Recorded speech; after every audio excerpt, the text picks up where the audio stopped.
Yo, it's soccer over there. It is a Monday night. CONCACAF Nations League is rolling. Aruba and St. Martin are scoreless. John's watching. What other game are you watching? The Cayman Islands and the British Virgin Islands right now, tied at 1 in the 48th. Okay, I got no score in the 10th, and I don't know if, the stands are on the camera side, so there's no stands on the other side. I don't know if anybody's watching Aruba in Aruba. We're going to find out at some point. We got other games from today in the CONCACAF variety of the Nations League. We got games from the UEFA variety of the Nations League to talk about as well. We got games coming up this week to talk about. We got silly season to talk about. We've got some leagues going on. Argentina, the Liga Profesional de Football has actually started. Not the Copa de la Liga. The Liga has started. Marcelo Gallardo and Sebastian Becasese were making very furious Italian gestures at one another at the end of the match last night. And there were reports that Becasese was waiting to follow up on those gestures with Gallardo after his post-game comments. Sebastian might want to chill out just a little bit, but he gets a little feisty. Good match. It was a scoreless one. We got rumors involving MLS. We got all kinds of things happening. We'll get into picks of the week and everything else that we normally do on a Soccer Over There edition. No Nick Alifi tonight. He is busy with work and kids and such. He sends his regards. But we got to talk about Canada first, because the Canadians have actually made it back out to the training pitch. Rick Westhead, who is a must-follow, R. Westhead, who's been killing it all over this, he shared about an hour ago I guess everybody's sending their press releases or memos out on the Notes app now. Dear Canada, we, the Canadian men's national team, have decided to resume training in preparation for the road to Qatar. To be clear, we have not reached an agreement with the Canadian Soccer Association. The players have met with the senior leaders of Canada Soccer on Sunday evening and will continue the negotiation process, but questions have yet to be answered and actions have yet to be taken. We move forward in hopes that Canada Soccer will work with us to resolve the situation. The Canadian men's national team. We are brothers. We fear nothing. We stand on guard. So basically one thing that we learned from this, was that, Nick Bontis, who is the Canada Soccer president, lied to the media on Thursday night, or on Sunday night, when he said that, oh no, I can't meet with the players because I'm talking to you folks or people or what, I can't remember what term he used. You folks. Yeah. You folks. Because he did meet with them. Canada Soccer, it was supposed to announce, according to Westhead, via press release, that it believed it made progress in contract negotiations on Sunday night. Did they issue a press release? Believe they did not. I think they issued like a graphic on Twitter. I don't know how. Whoa, we got craziness going on in St. Martin and Aruba. Aruba just saved, St. Martin just saved a penalty and then saved the rebound, and now they're on a break. Paramount Plus for all your shenanigans. I think they issued some kind of a graphic, like a full screen or something. It's just like a picture. Don't hurt yourself trying to figure that out. Just a graphic on Twitter. Just a graphic. Don't need the actual parameters of the graphic. Just a graphic. Double check that. Canada Soccer EN. Yes, Canada Soccer update in the graphic. Canada Soccer senior leaders and the men's national team players met on Sunday night. Again, the president of Canada Soccer lied to the media. To continue the negotiation process, the players will train this afternoon with future meetings scheduled toward a resolution. 2 sentences. Very, very impactful. Lots of stuff in there. Really, really important stuff. Westhead also brought up Another really dumb element to Canada Soccer's management of all the situation. It says, meantime, members of Canada's national women's soccer team also want change and a better deal with Canada Soccer. While Canadian men now routinely fly business class overseas, most women's team players still typically travel economy. Canada women's next game, June 26 in Toronto against South Korea. Yeah, that's going to need to get resolved. One other thing to follow up on from this morning's conversation, the Canadian men's national team is issuing statements on the Notes app. The Canadian women's national team, I believe, is using the same app, and they are issuing their own statements. Canada Soccer is issuing statements, and then you have reporters following all of it. The Canadian women's national team made it clear, following up on the Canadian men's national team statement, that they do not see sharing the same percentage of World Cup bonus money as equal pay. They want it like the U.S. has it, where it is an equal amount of money split between the two. I'm assuming if they want more money than the women's prize pool would come into it, then that would be strange. I can't imagine they would be demanding that. But that was what we didn't know anybody would be demanding before all of this. So this is where we're at. So that's something the men are going to have to sort through, because they were talking about it in percentages. The women are like, no.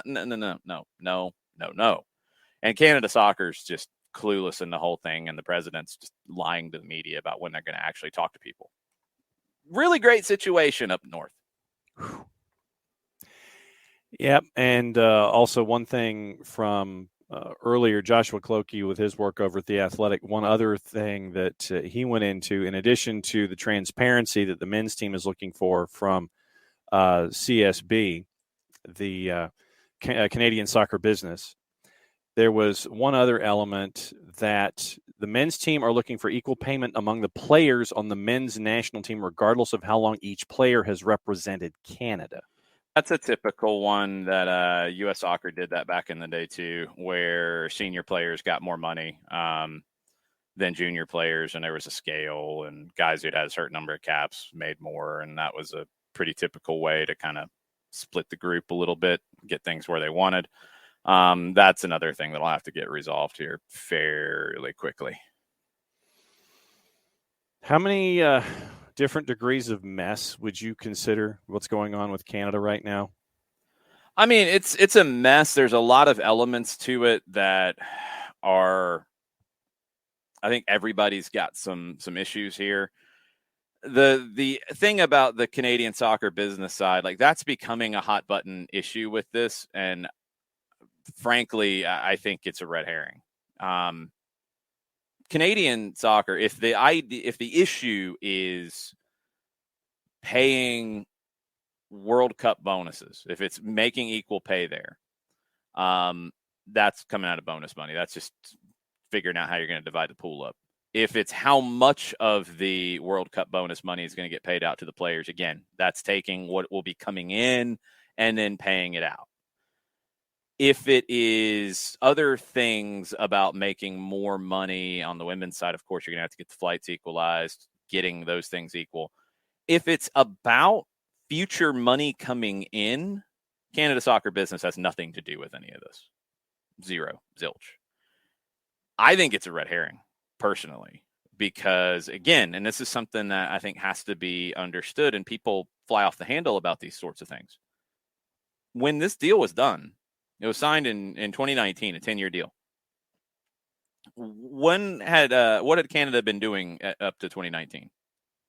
Not a lot. On the men's side, not much. Mm-mm. On the women's side, yes, they had done well. They had hosted a women's World Cup.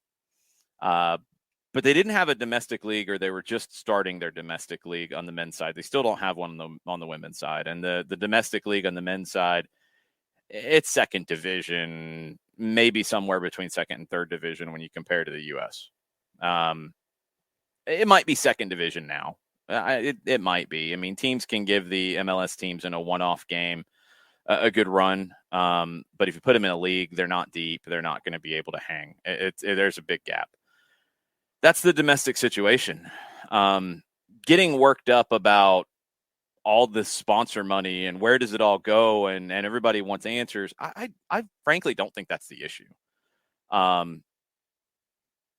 When there's not a lot of money to be made and somebody comes in and makes more money and they get paid to make more money for everybody involved, well, Canada Soccer saw it that we need some help making more money, so we're going to take $3 million a year from this group, and if they make more than that, good on them, because we can't make $3 million. That's my assumption of it. Yeah. If they were making more than $3 million and they said, yeah, we'll just take $3 million and whatever above that, you guys can do what you want with it and you can make it. That's not how people do business. So if they weren't making money and somebody comes up to them and says, hey, we will sell your properties, we will get you sponsors, we will do all that, we're going to guarantee you a flat $3 million. That's a deal you take when you don't have any other options. Correct. So to come back now and be like, oh, how could that? Oh. Well, I hate to break it to you how the world works, but if somebody came in and marketed it better, and this was what U.S. Soccer had to deal with, and this is why U.S. Soccer was willing to not give because they got money from it. They got more money than they'd ever been getting from it. This is why they dealt with Soccer United Marketing and said, hey, go do your thing. That's what you do. You're going to create this because our marketing partner is going kaput, which it did. Let's do this. This will be good for us because we don't have the staff to do it.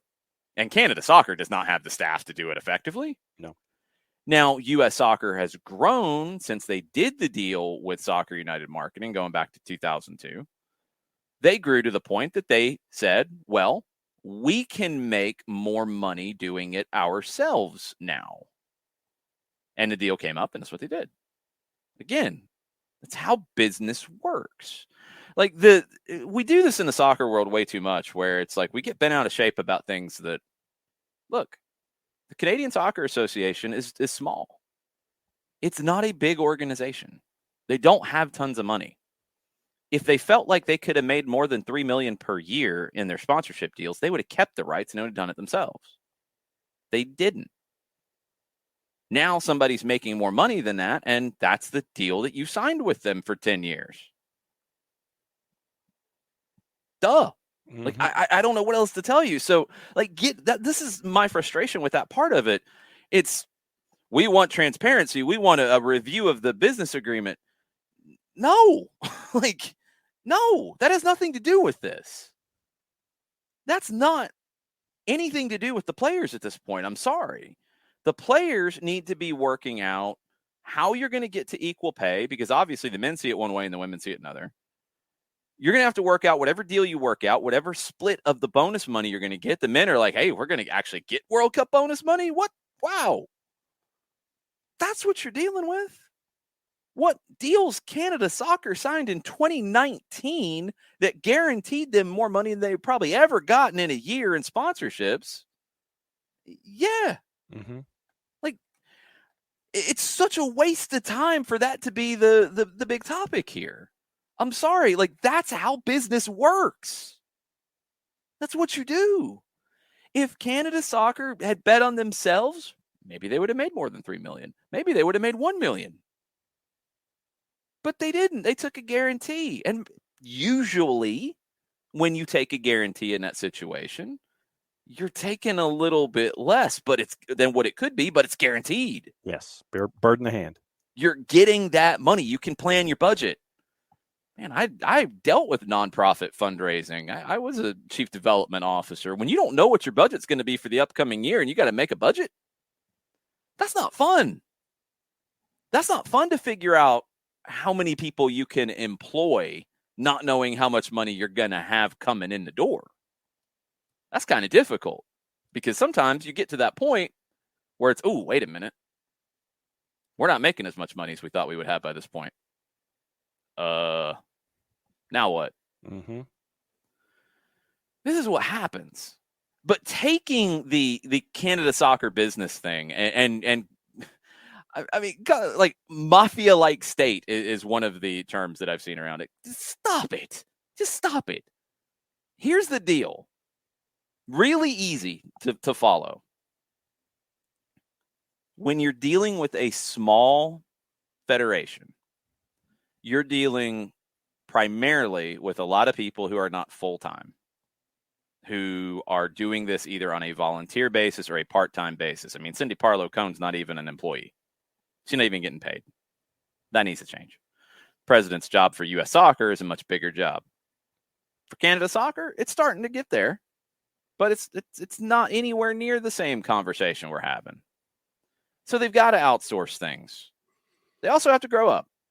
And they have to realize that now they have a men's national team, and with the changes to the World Cup structure, to the how many teams are going to qualify, how likely it is Canada will qualify on a regular basis. They're going to be there in 26. They got World Cup games coming, and I would assume they're going to get a spot. Now you got to grow up. Now you got to deal with equal pay as well, because your neighbors to the south did something that was a landmark agreement that you're probably going to have to do as well. Now you got to grow up. But you got to figure out how you grow up on your terms.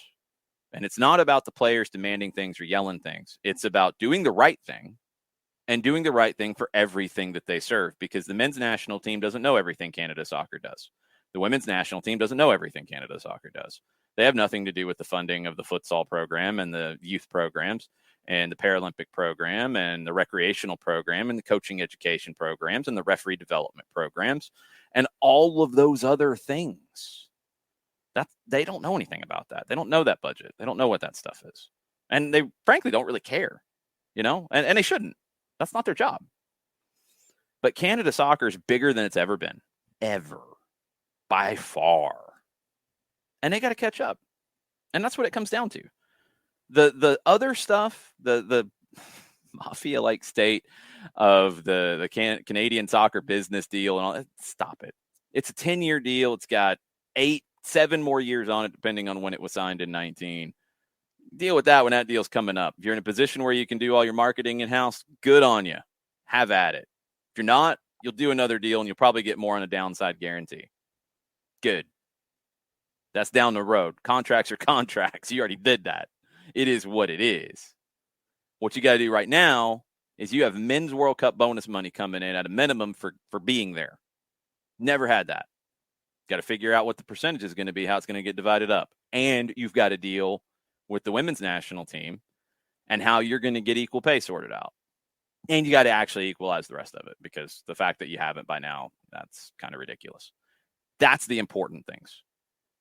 That's the important things, along with the other. I mean, if you didn't have a deal with them about whatever the World Cup is going to be at this point, then on the men's side, well, that's on you for not doing your job. Got to play catch up now. Got to grow up Canada soccer. But the rest of it is a waste of time. It frankly is. The whole thing with the Canadian soccer business and the Canadian Premier League and this and that's wrong and that. Deal's done. It's signed. You're not getting out of it. It's called a lawsuit. Like, how are you going to get out of the thing just because because now people don't like it 3 years later? Tough. If there's an out in the contract, okay. If there's not, well, yeah. You're kind of locked in place if there's no kind of out of renegotiation clause in that contract for yeah, and look, that's why these things get done the way they get done. It's why you set this up. It's why you do it that way. If you're a nonprofit and you are not in a position to be able to have a development officer or fundraising, you might hire people to fundraise. You might hire a company to fundraise, and they might make a downside guarantee that you're going to get a certain amount every year, and then you'll get a percentage of whatever's above that. You sign the deal. Like, that's where it's at. They probably needed to sign the deal at that time. This is where it is. That part means nothing to me. I'm sorry. It's a waste of everybody's time. That can be a new deal when this deal expires. What's important is how much of the World Cup bonus money the players get. What's important is whatever terms you got to deal with this upcoming World Cup in Qatar and this friends and family thing, that frankly, that's not a good look for the players. If that's one of the big sticking points, is we want 8 people to be able to go, and we want you to get them there, and we want tickets for games for all of them. Come on. That needs to get sorted out. And then you got to deal with the equal pay element. Those are the big issues here. And you've actually got to meet and not be a jerk and not come up with all this nonsense about, oh, we're on vacation. Ha, ha, ha. We can't meet. Sounds like it was one of the criticisms from the men's national team representatives. yes, you need to meet, and yes, you need to get it done. And the fact that it's been put off so long is a ridiculous statement on your organization. And you got to catch up. You got to grow up. Got to be with the big boys now. So let's see if Canada Soccer can do that. But I'm just the Canadian soccer business thing. It's such a waste of time in the argument. But it's the same thing that people did about Soccer United marketing without really knowing the real situation. It's just an easy thing to yell about. And, rabble, rabble, rabble. We're mad. Well, sorry, tough. Yeah, CSB, by the way, has said that, they'll be completely transparent. You want to come and see our agreement? Yeah, more power to you. Here it is. Here's the contract. Here's the contract. And for the record, Canada Soccer has a front office staff of 31 with 2 positions vacant, including the general secretary. It's actually bigger than I would have thought. I'm pretty surprised. U.S. Soccer Federation, like up until I think 91, was basically run out of somebody's kitchen. 91's not that long ago. Canada Soccer hasn't had the things that U.S. Soccer's had since, so I was halfway expecting it to be run out of a Mountie's kitchen. Yeah. The way it's being run, the way it's being organized, does kind of seem like it's being run out of somebody's kitchen. Maybe they have a building. I don't know. It's the back meeting room, the back banquet room of a Swiss chalet near Pearson Airport in downtown. Hey, you could do worse. You could do worse. You absolutely could do worse. Yeah, I'm really just curious about how all this would go down and what these numbers look like and all of this. We'll see. Well, just to give you a sense, in a quick search, really fast, this is from 2008. Again, not that long ago, and well before you did a deal to get a guaranteed $3 million in revenue. Here you go. This is a headline from the Canadian Press. Canadian Soccer Association releases 5-year plan. First paragraph. The Canadian Soccer Association needs to revamp its structure and more than double its budget to a minimum of $25 million by 2013. More than double its budget to a minimum of $25 million by 2013. Do the math. Mm-hmm. $3 million. Now, this was 2019 when that was done. Mm-hmm. But you can see where they're coming from. Yeah. The 2007 budget was $12 million. I love the CBC for having this up. 2007 budget. Now, of course, we need to find some other budgets in between, but 2007, $12 million was the budget. $5.9 million of that, 43%, came from membership fees from the more than 867,000 registered players in the country. Okay. 4.5 million, 36%, was spent on senior teams. 4.5 million was spent on the senior teams. I'm assuming is the senior national teams. I don't think there would have been other teams they would have spent on, but anyway. 1.8 went to youth teams. The remaining 50% went to expenditures described as technical marketing, communication, national competitions, administration, meetings, etc. The new plan calls for the hiring. This is the new plan for 2008 and beyond. Calls for the hiring of a senior business development person to help increase revenue. Sounds like something I was just saying. Don't know if they hired that person. Again, we'll just have to figure it out. Also, then the next section is called lack of a professional infrastructure. Oops. I mean, in 2000, there was a 5-year plan dubbed the Blueprint for Success. Yep. Yeah. So your budget in 2007 was $12 million. That was your budget in 2007. Total assets for U.S. Soccer in 2007, $74 million. Yeah, I mean, it's not a comparison. I don't want it to come off that way. I'm trying to get to this whole thing about everybody being riled up about the $3 million thing. This is where you were coming from.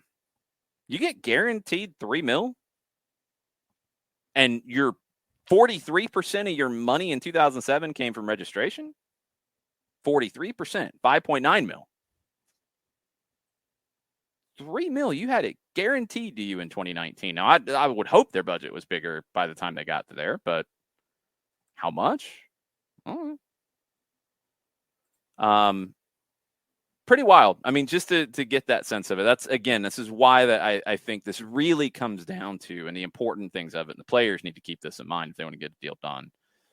It comes down to how you're dividing up the World Cup money. It comes down to equal treatment, equal pay between the men and the women. And it comes down to what percentage of that money you're going to get. Any other things to it, yes, of course, you got to work that stuff out. But the number one thing is the FIFA prize money that comes in for the men's and the women's World Cup.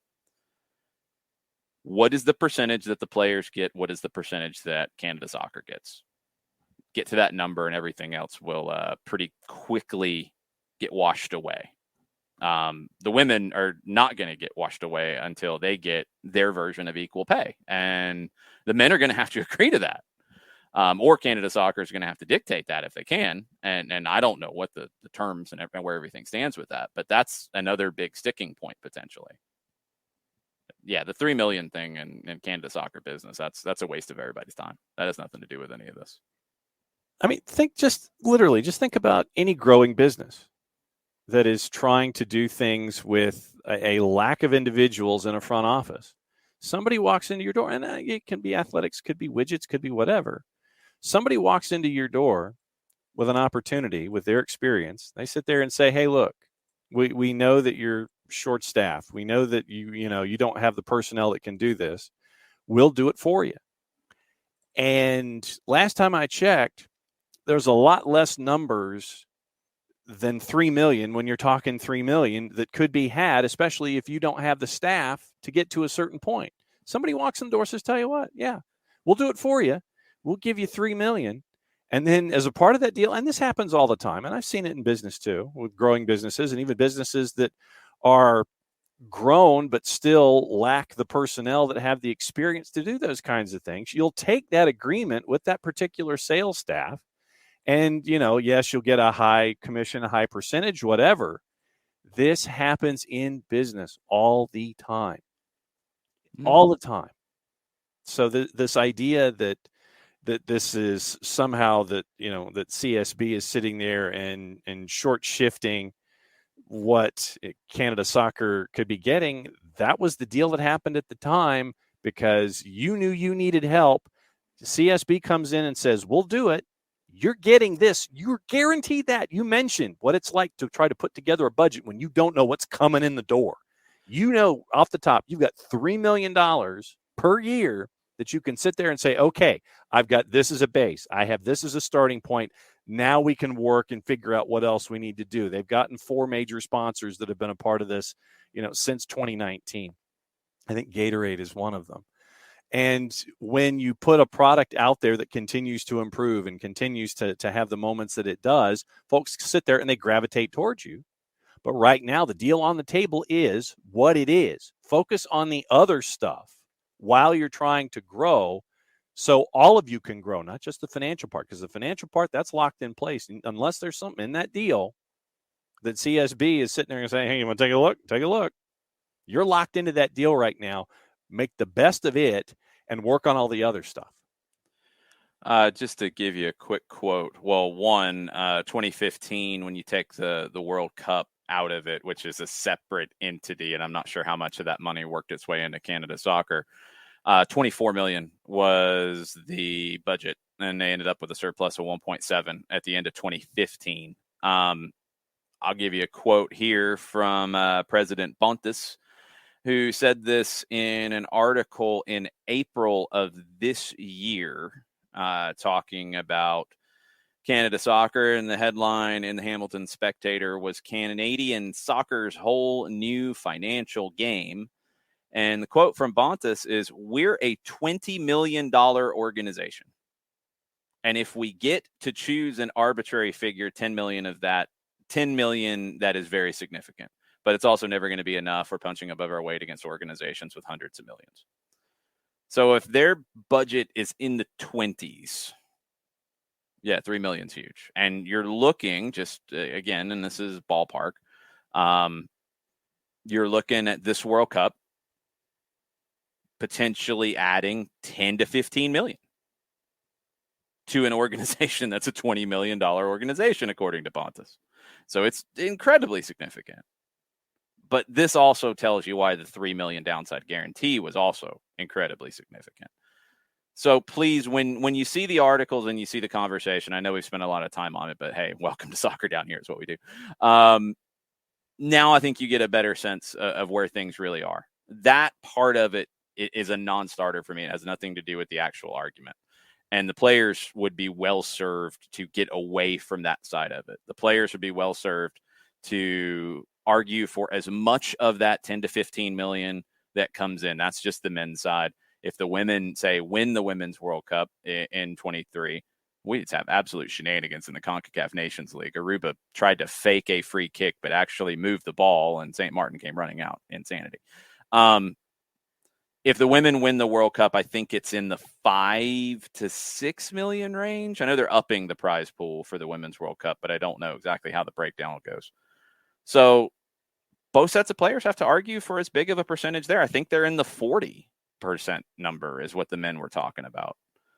Okay.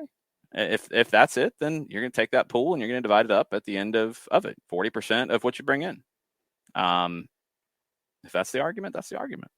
That's the number you need to get to. That's the most important thing. The rest of it doesn't matter. Yeah, trying to check the numbers really quickly about winners on the women's side. I don't know if they've went into the breakdown. I think the pool has went up from 30 to 60, but I don't know if they've said everything just scales up, because if it does, then I think you're looking at 6 million for the win, because I think it was 3 last time. Yeah, it was 3.2 million pounds, $4 million in 2019 for the women's side. That was based on the $30 million price tag. So 7.5% of the total prize was awarded to the U.S. Women's National Team in 2019. 7.5% of the total prize awarded to the 2018 men's champion. By comparison, yeah.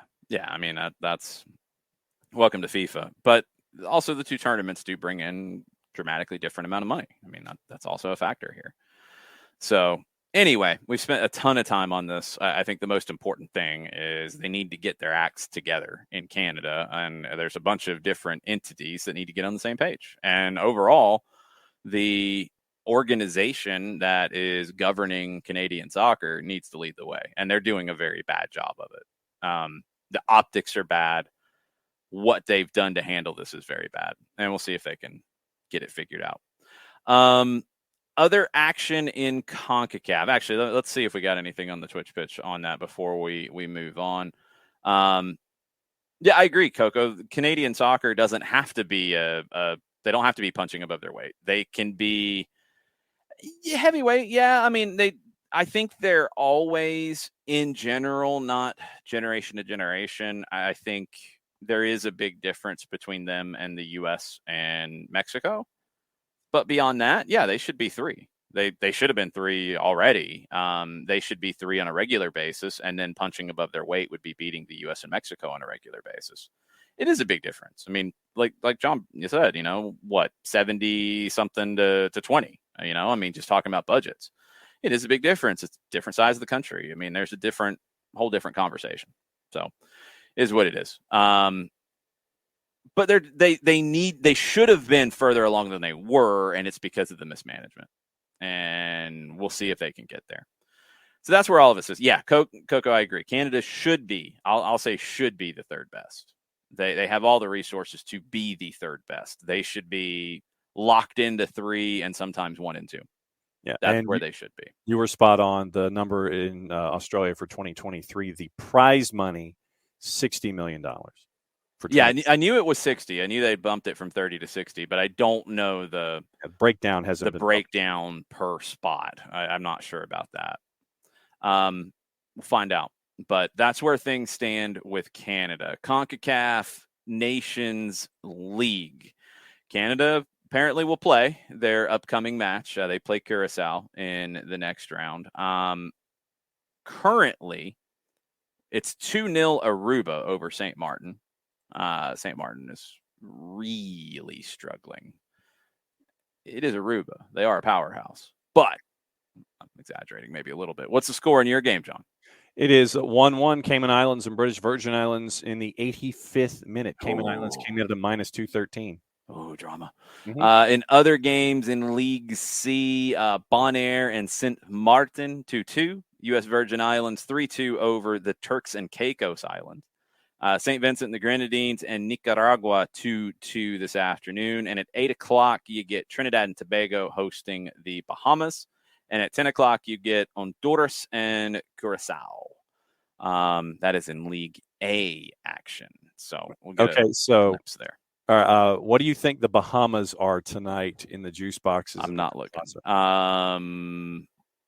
Bahamas plus 2,400. Close, 2,700. Very nice. I'm getting pretty good at some of these. Trinidad and Tobago, a -2,000 going into tonight. Honduras is a -130, hosting Curacao at a +363. Ooh.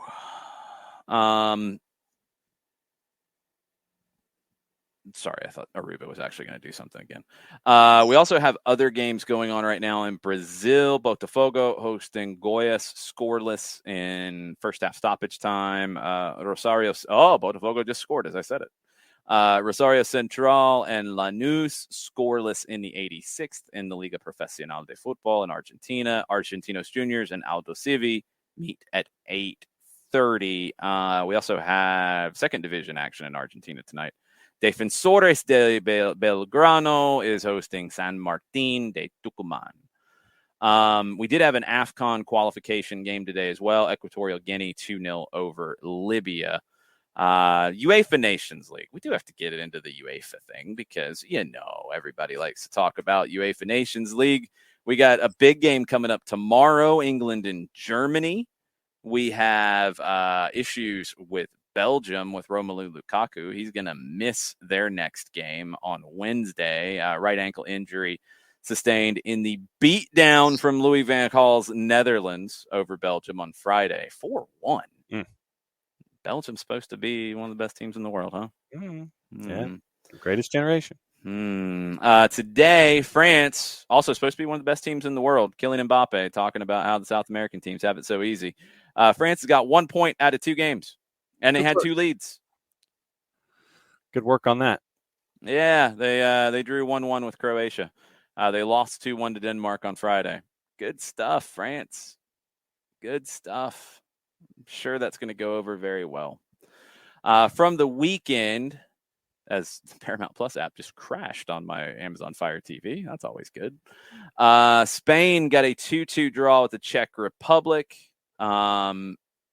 Cristiano Ronaldo scored twice in a 4-0 win for Portugal over Switzerland.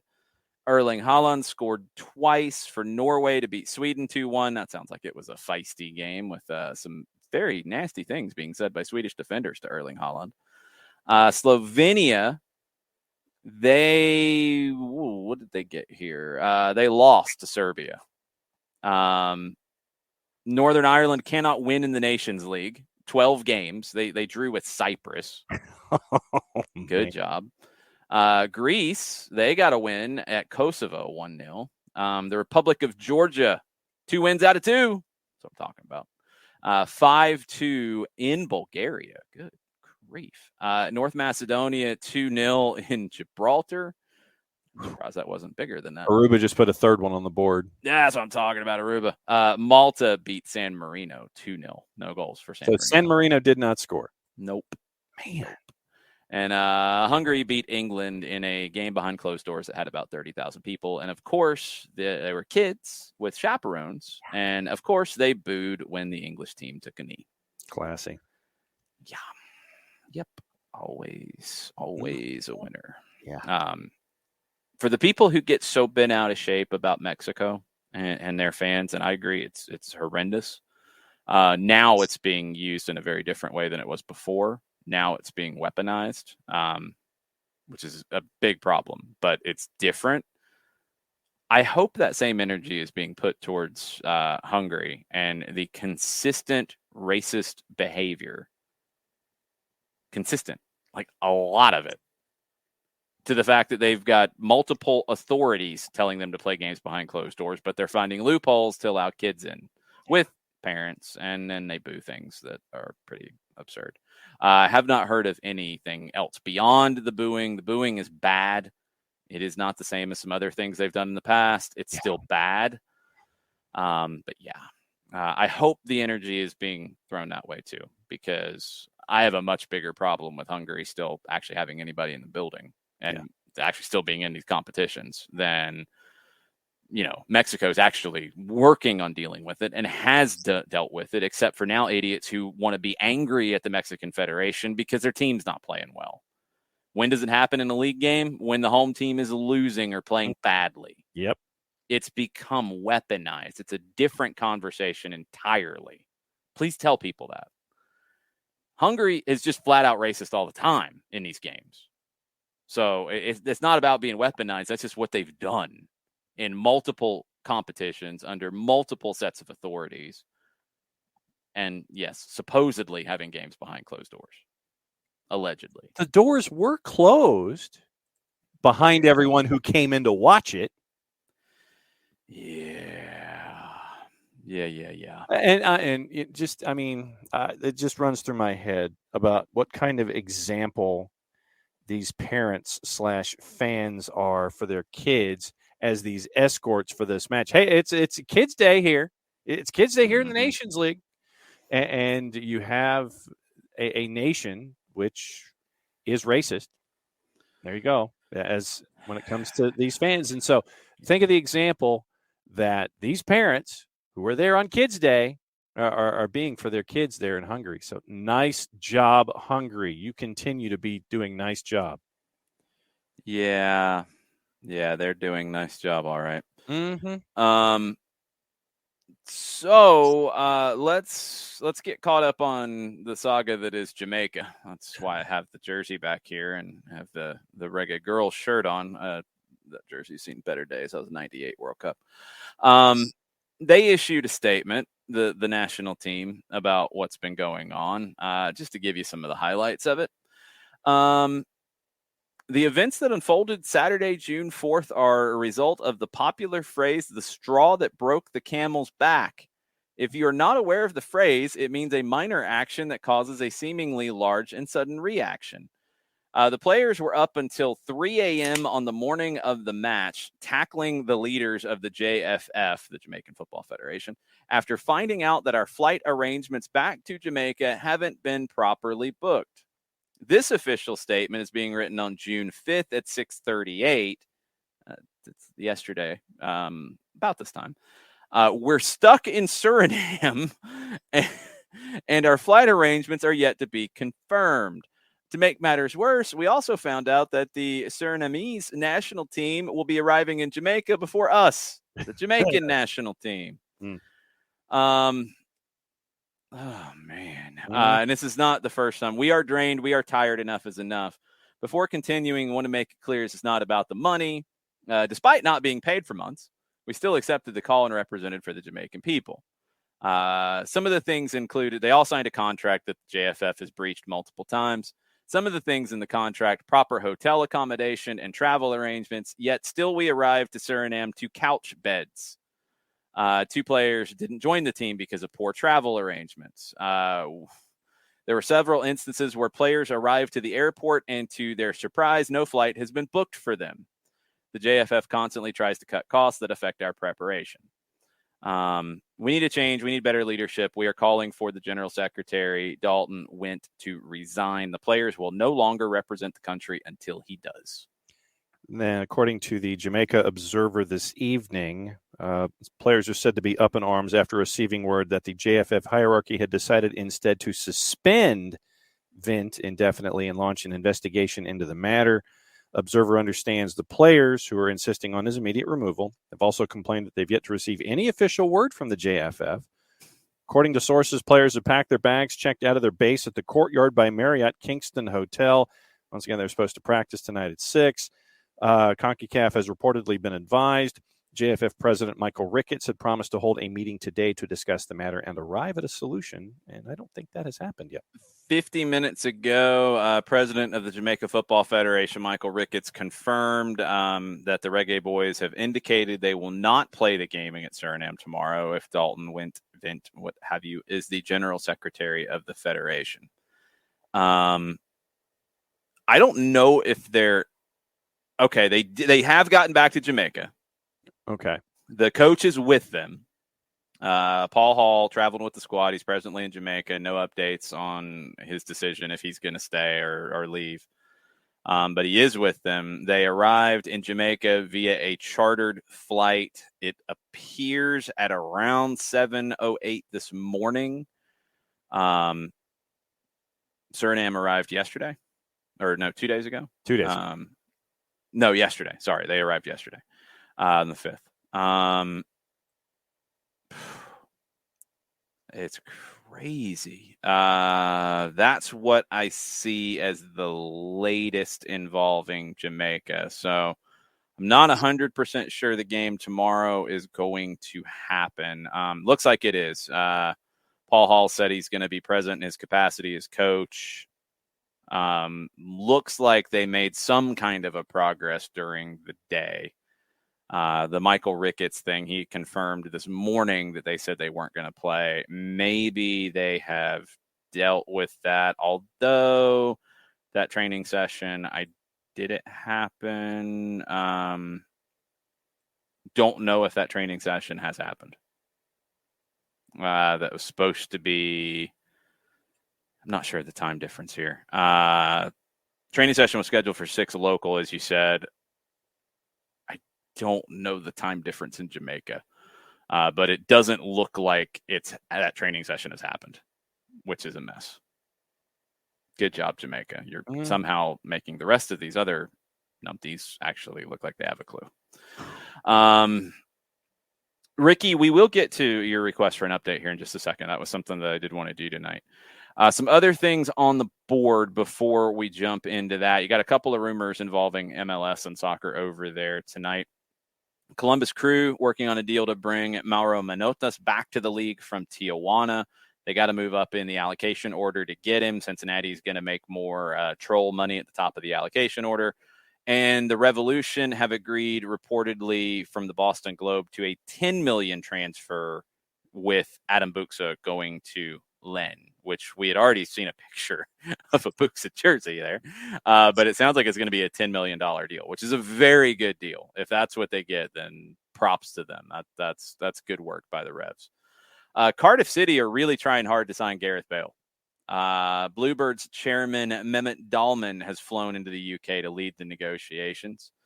I think Wrexham also threw their hat into the ring, half jokingly, probably a lot jokingly, tongue in cheek. You know, Ryan Reynolds probably promising a movie or something for Gareth. Sure.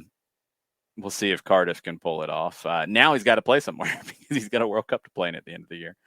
Fabrizio Romano reporting that Juventus are more than confident on a Paul Pogba deal, and we're down to the final details. PSG and Real Madrid are focused on other targets. So finally, the long international nightmare is over, and Paul Pogba will be signing with Juventus, and everybody is shocked. One thing to keep in mind when it comes to Milan in Serie A defending their title, they're going to need to sign at least one Italian player. There are some squad registration limits that Serie A and Champions League have. 25 players to register your squad, 25 slots. Must present at least 4 who are products of their youth system and 4 who are products of another Italian club's youth system. They were good last year with all that, but some of the departures are going to make it a little tricky. They got 7 players who fit the 2 criteria right now. They need at least 1 more.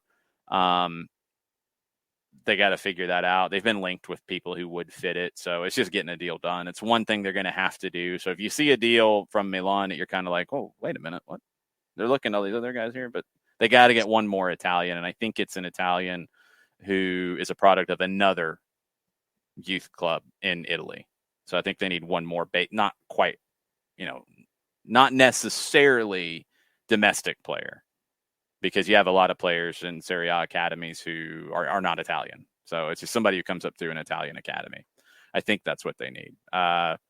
Domenico Berardi has been linked. Andrea Bellotti has been linked. Nicolo Zaniolo has been linked as well. So they'll get it done, but that's one thing they're going to have to get done.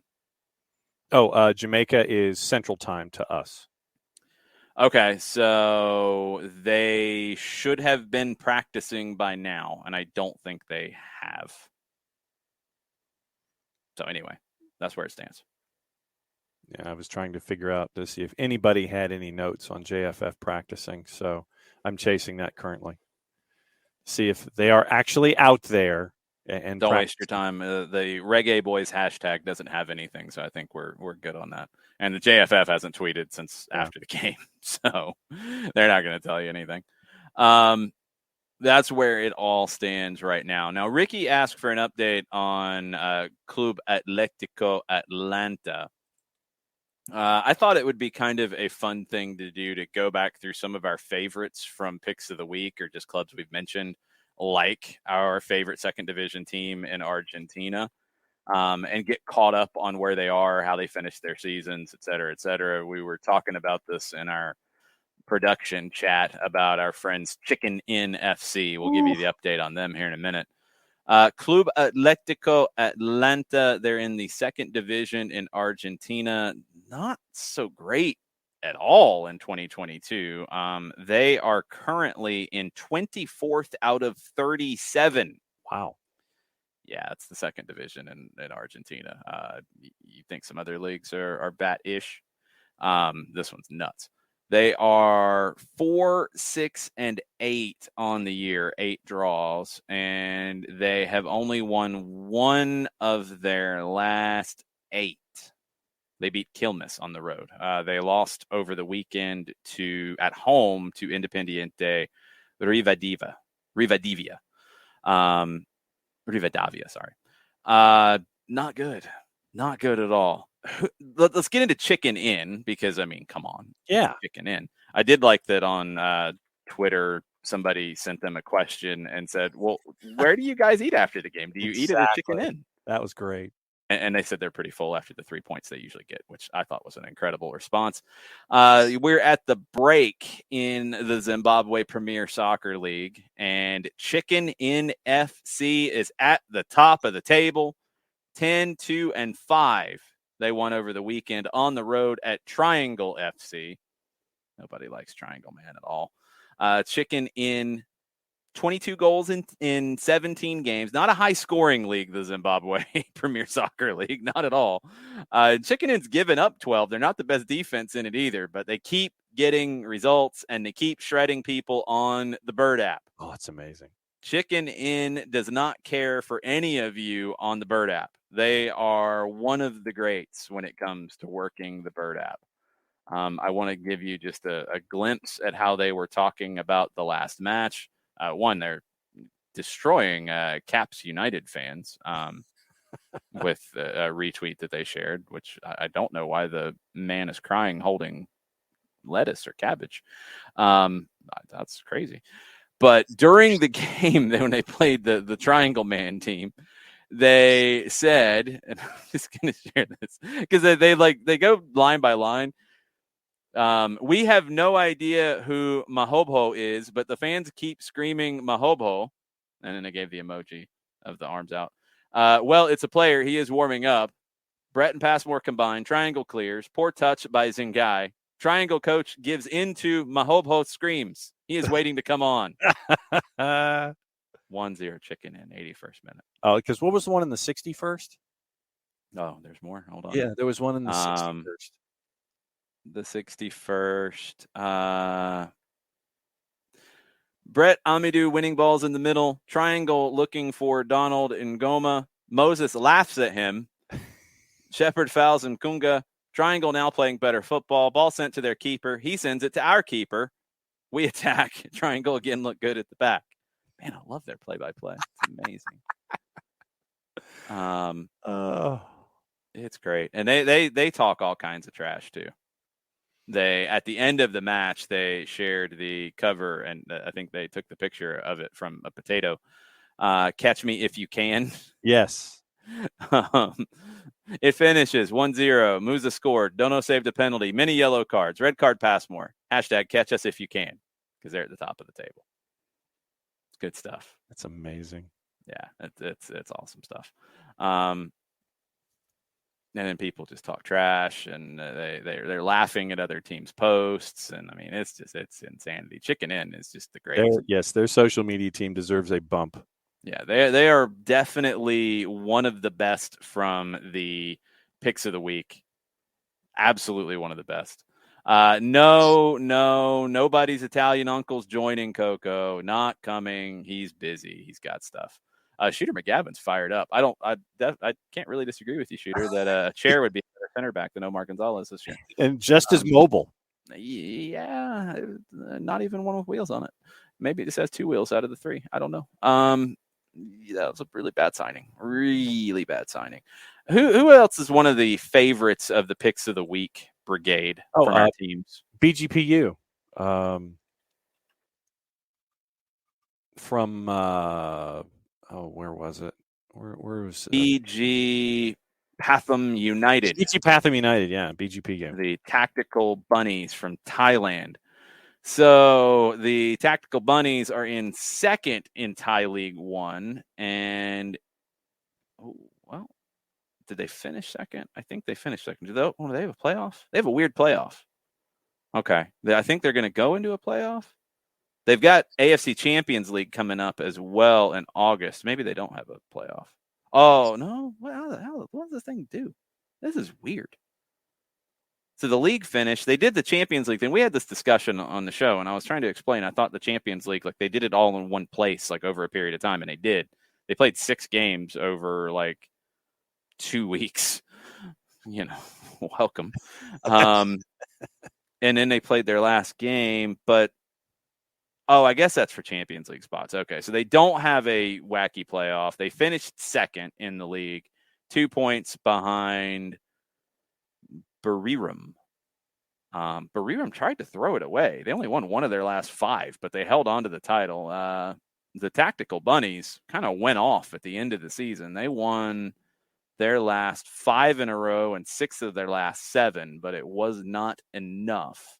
Now, they did advance in the AFC Champions League knockout round, so they'll be back in the Champions League, or they have to go through the playoff round next year. Again, it's the Thai League. Anything could happen. They are playing in this year's Champions League playoffs, Kitchi. They're playing Kitchi SC. Kitchi is from Hong Kong. And Kitchi in the Hong Kong Premier League is in second right now. All kinds of different time frames. I guess that league's on a break, or SofaScore doesn't keep up with all of the league games, or who knows? It's and the Hong Kong League. BG Pathum United has signed Conrado from born in Campinas in Brazil. Championship. And that's a guarantee of a championship right there. The 30-year-old center forward was signed from Trat FC, which was also in their league. And so Conrado has spent the last 3.5 years in the Thai league with, this is his 3rd club with BG Pathum United. So contract for 1.5 years, and so he'll be around to the end of, it's a year deal. So it's a 1-year contract, expires at the end of May in 2023. Now, if our favorite Tactical Bunnies get through, they're going to have to play a team from South Korea. Daegu FC is playing Jeonbuk Hyundai Motors in the other side of the bracket. That's a little bit of a step up in quality. Mm-hmm. We'll see if the Tactical Bunnies can handle that. And I do not know when the Thai League gets started again. So probably in the fall, I'm assuming. If they finished in May 4th, I would guess they'd get back going in August or so. Ricky's asking about the Kakamega Homeboys. Oh, they were doing pretty well last time I checked in on the Homeboys. Kakamega Homeboys with a Z, because of course, with the ears of corn in the crest.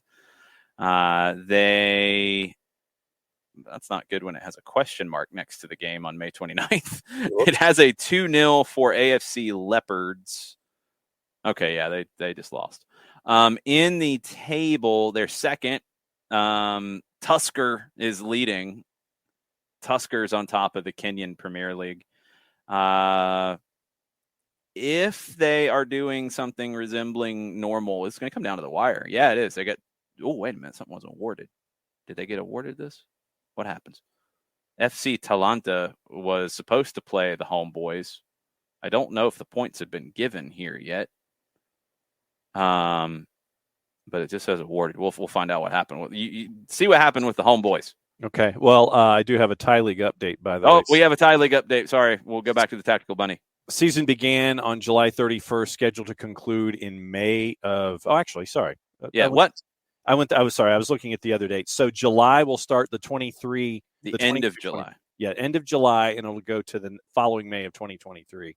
Thank you. So first transfer. So we are in the first transfer window of May 25th to August 9th for the Thai League right now. So that's why we got the Conrado transaction with BG Pathum United. All right, Tactical Bunny. If you need to recruit out of USL Championship or anything, just let us know. We'll take care of you. All right. So the Kakamega Homeboys in Kenya and FC Talanta. I need to know why that game is being listed as awarded from yesterday. Okay. The Homeboys are next in action as they host the ever-present rivals, the Kariobangi Sharks. Yeah, man. Can't trust those Sharks. They're in 7th this year. But it's going to come down to the Homeboys and Tusker. Tusker has a 2-point lead, I'm guessing, although, again, this awarded game, I don't know what the deal is with it, and it's not listed as anything just listed yet. As postponed. Okay, because it's important because there's 2 games left, and that's one of them. Did they not play this past weekend? Because I think Tusker's listed as 2 games left as well. And the only game left on the schedule is the Sharks for the Homeboys. There's a bunch of canceled. Tusker did play. Maybe they got a game canceled from before. Tusker won on the weekend. Man, you had a bunch of games that didn't get played. That's weird. I still have not had my Tusker logger. Oh, okay. From Nation. Through our friends at Oddspedia. Wait, Tusker's listed as playing 2 games at the same time the coming weekend. That's not happening. What's going on? Okay, so according to Nation, via Oddspedia, Kakamega Homeboys were at the pitch and even had a pre-match warm-up, but no FC Talanta player was at Ruaraka. They didn't show up? The circus surrounding Kenyan football continued on Sunday after FC Talanta boycotted their Football Kenya Federation Premier League match against title-chasing Kakamega Homeboys at Ruaraka grounds. The game, which was key to the title race between the Homeboys and Tusker, did not take place after FC Talanta players failed to show up for the match, lamenting over unpaid salaries and match-winning bonuses. And that would be a theme of the evening. With the 3 points, Homeboys have now hit the 60-point mark, and if Tusker at 57 beat Bidco United, the title will be decided on the last day. So they did beat Bidco United. Tusker did. They beat them yesterday. And so Homeboys were at the pitch. They even had a pre-match warm-up, but no Talanta player. Match officials waited for FC Talanta players in vain, and moments after 3:30 p.m., the center referee awarded Homeboys the walkover. Yes, Score Crunches has a little bit of this too. They have a picture of everybody standing around waiting to award this, which is always good.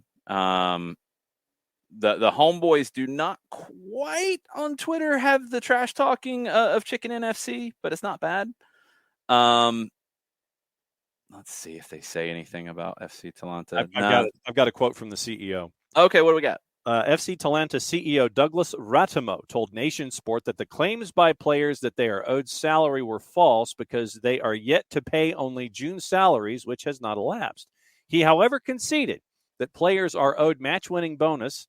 FC Talanta have not trained for the whole week. This is as of yesterday, as players protest over unpaid wages. Quoting Ratamo, "It is fishy they have boycotted the game, yet we have not paid only match-winning bonuses for 4 matches, 1 when they were in the National Super League and 3 in the FKFPL. We have promised them the monies will be paid as soon as it hits our accounts from sponsors. We spent money to buy them lunch." Hang on, I've got more of a quote here, and I had to click through. So Ratamo says, "We spent money to buy them lunch, but they are no show, and even the captain's phone is switched off. It is sad, but their behavior is suspicious. Maybe there are external forces which have pushed them to act that way.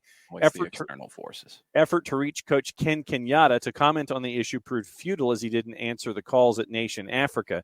It is not clear if FC Talanta will honor Wednesday's rescheduled clash against Gor Mahia at the Moi International Sports Center, Kasarani.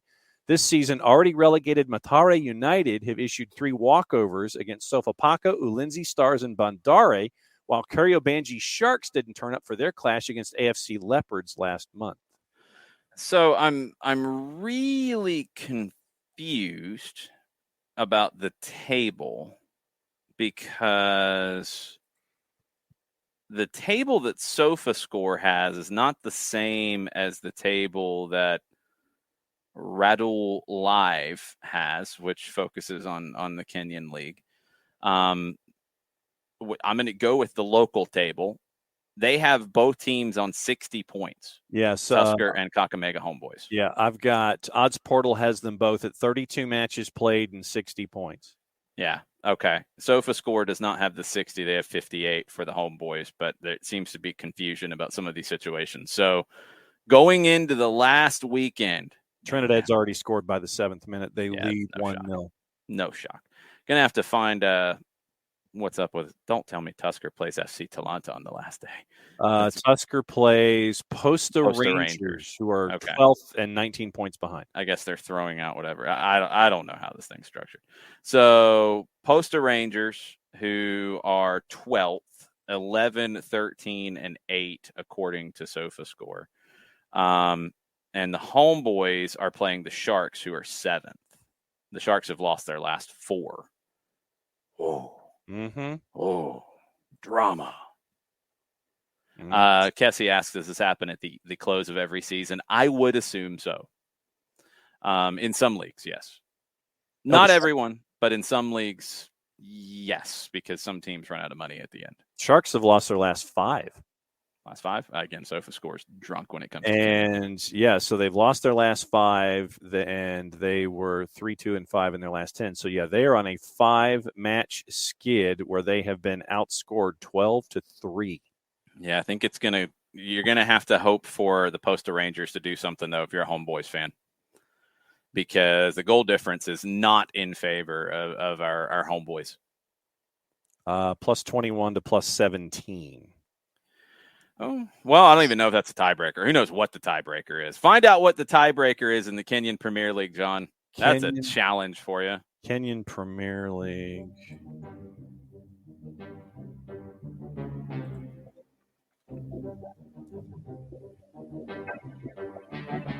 Hi, Jared. Hi, Jason. Head-to-head matches will be the tiebreaker. Oh, so what's the head-to-head? So we got to figure that out. Come on. Do the Homeboys have the advantage? So we got to get into that. So talk to Jarrett for a little bit while I dig this stuff up. Dig it. Yeah, Coco with a serious question. Would the Homeboys have been a proposed team name for the MLS 1.0 launch season if MLS had known it was an option? Yes. Oh, with the Z especially. Yes. They did late 90s? Absolutely. They had the Clash. They had the Dallas Burn. They had the Kansas City Wiz. It was the Wiz the first year. It was the Wizards later. The Clash did come up with the greatest supporters group ever, the Casbah. Yes. I mean, come on. I hope the Casbah is still active. I don't think they are, sadly. Come on. That's perfect. You did have in the USISL at that time the most ridiculous team name of all time, the Ohio Zogs. Yeah, was it XOGZ or I know that was an X. How can you say that when there's a team called the Defeaters that exists right now in modern day America? Apostrophe. That's close to a word. Zogs is not. That's how I can say that.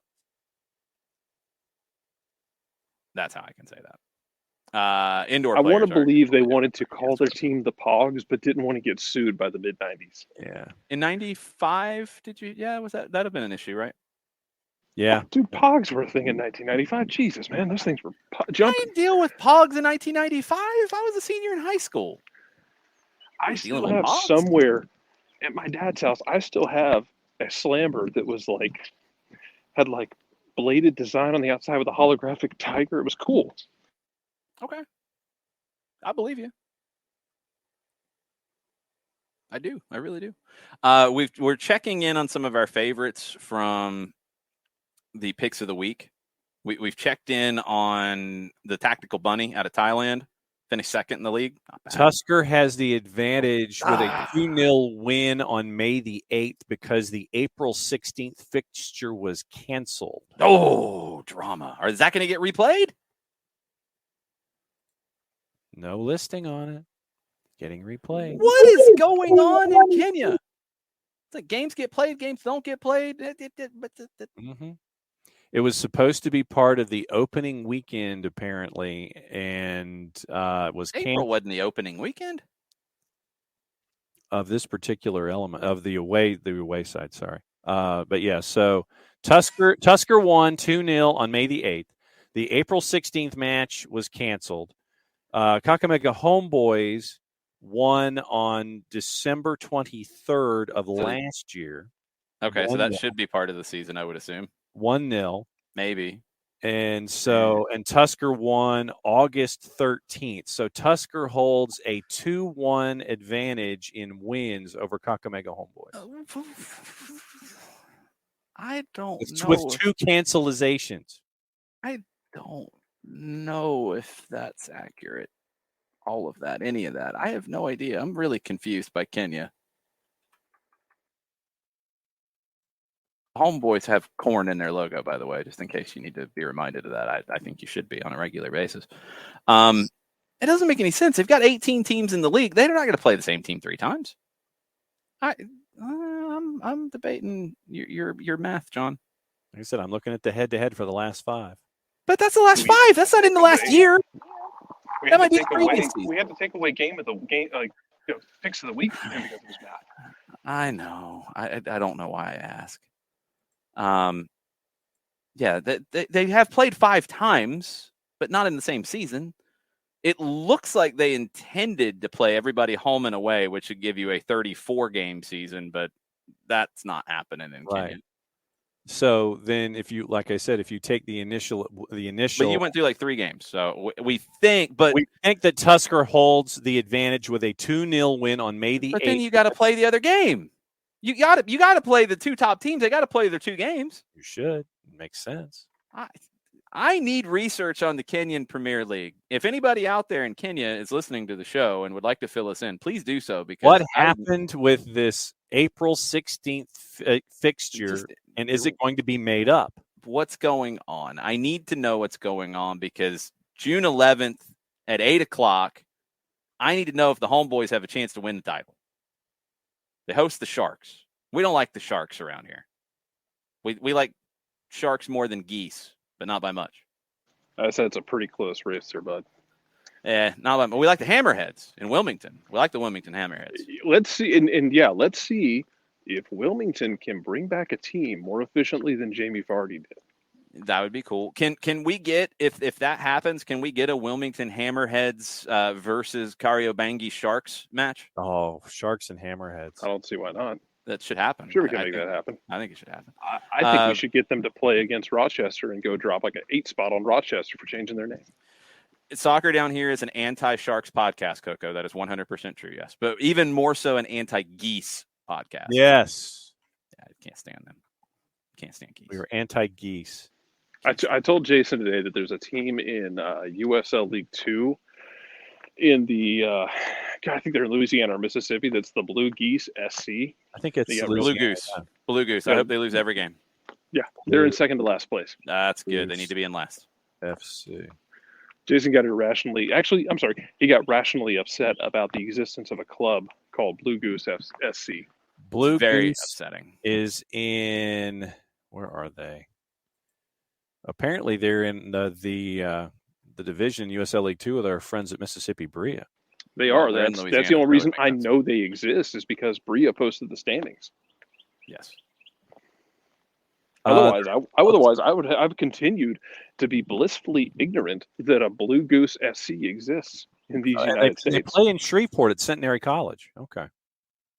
That doesn't make it any better. I don't go to Shreveport to watch soccer. I go to Shreveport to get running backs and quarterbacks at Evangel. Coco That's where all says Louisiana doesn't claim all the booties came out of. Does Coco, I need clarification. Does Louisiana not claim Shreveport or Blue Goose or both? I actually like Jan Grey Goose, Katie.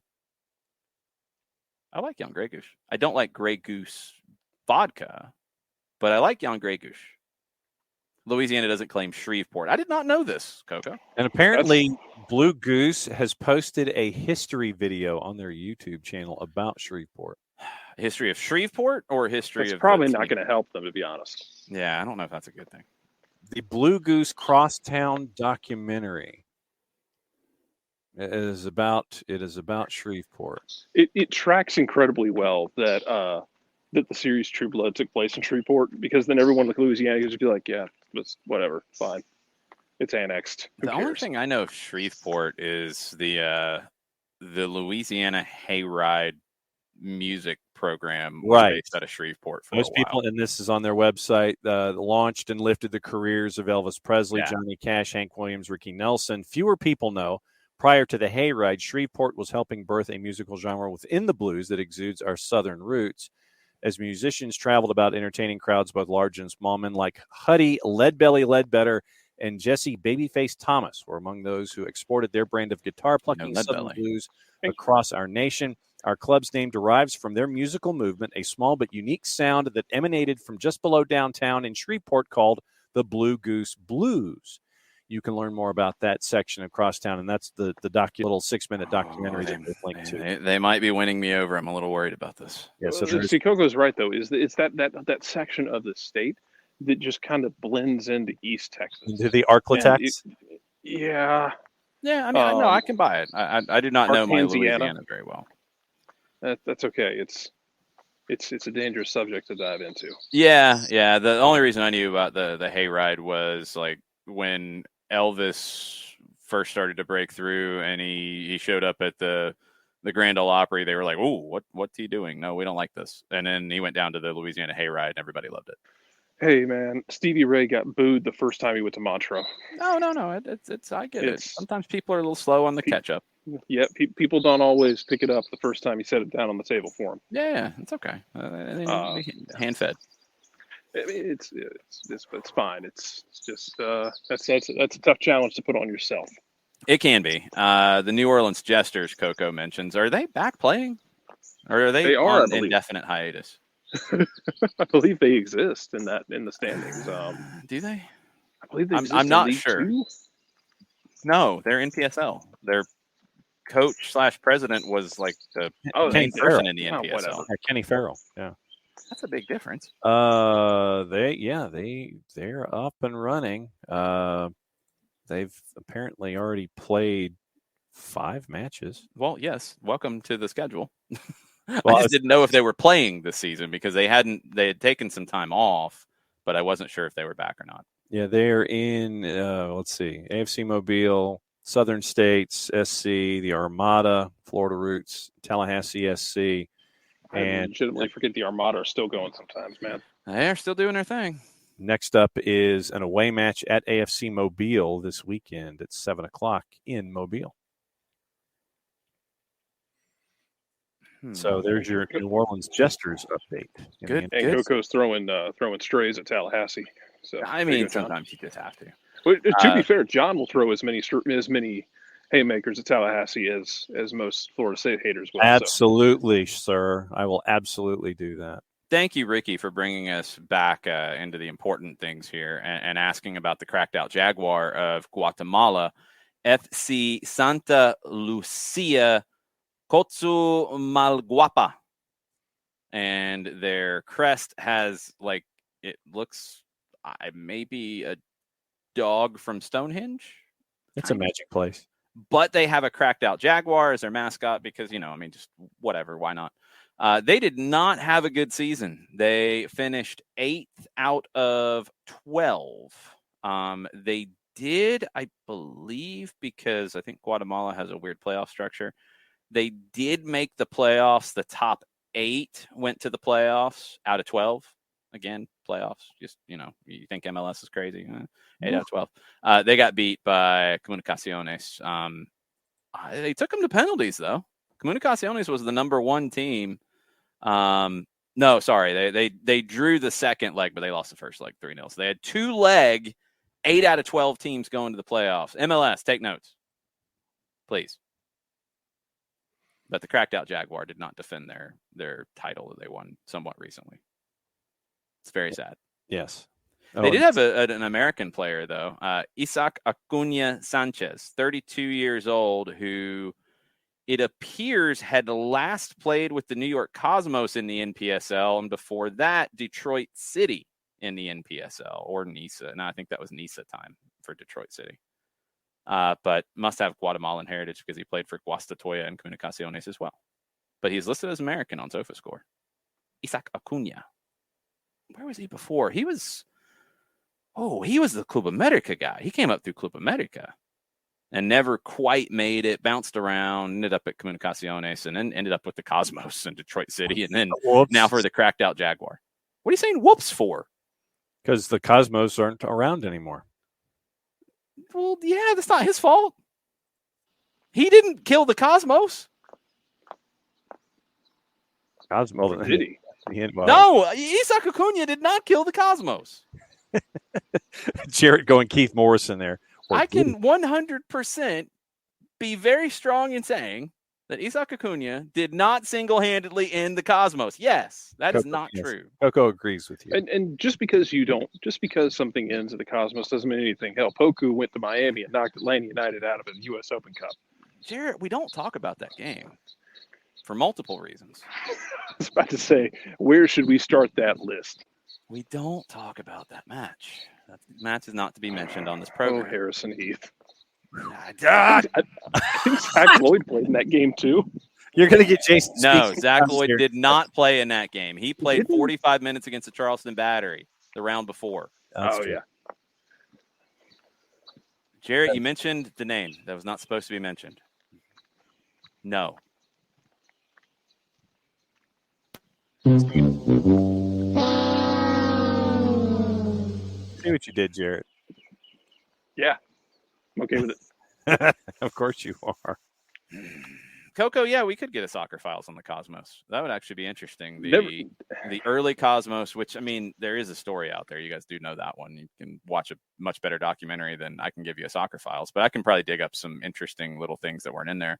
And then the rebirth of the Cosmos and how that changed who MLS affiliated with in terms of their reserve teams playing, because it was going to be the NASL. Then it wasn't, because the Cosmos arrived and came in mid-season and had a chance to win the championship in 2013 and did at Silverbacks Park. Yeah, because they imported a ringer. I mean, he'd been on the roster all year. It's not like he played one game. They had a ringer. What ringer? What are you talking about?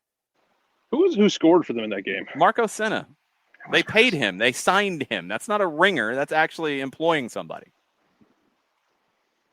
So no one else had a Marco Senna on their roster. That's the rest of the league's fault.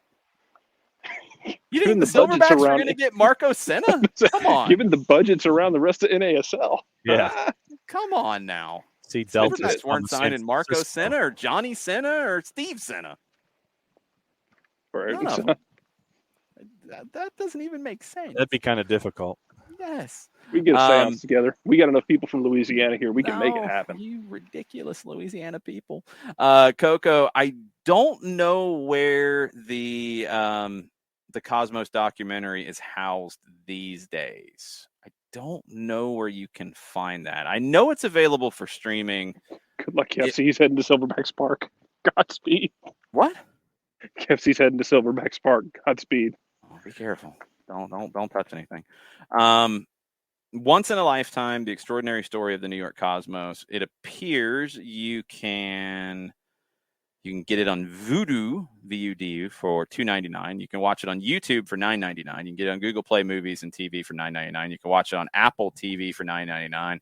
Amazon Prime Video for $9.99. But Vudu is your cheapest source, $2.99. That's where you can get it. It's good. It's definitely worth watching. I saw it in the theater when it came out. It's fun. I mean, it's got a slant, yo. Of course it does. I mean, yeah, they made Giorgio Canaglia the heel of all Oh, heels, yeah. and he embraced it. He's like, Absolutely. yeah, pretty much. Yeah. They definitely had some angles, but there's some funny things in there. There's some good interviews. It's a fun, especially if you know nothing about that era of American soccer. It is absolutely a fun watch. Yeah. The Cosmos were a big draw, Coco, when they signed Pele in mid 75 through about, I mean, they were a draw compared to the rest of the league all the way through 84, but they were really a draw through about 80. Those were the Studio 54 days, yes. Mm-hmm. And they talk about Studio 54. Oh, they do.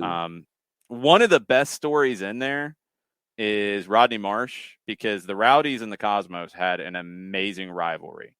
And Rodney Marsh was not Pele. I think he thought he was Pele. He definitely thought he was better than Canaglia. Tampa Bay put together a good team, and I think it was 75, because the Cosmos didn't win the title with Pele until his last year, 77.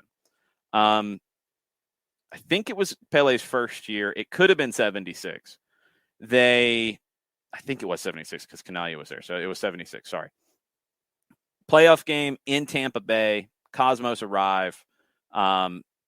Marsh and or the Rowdies or maybe other players chipped in.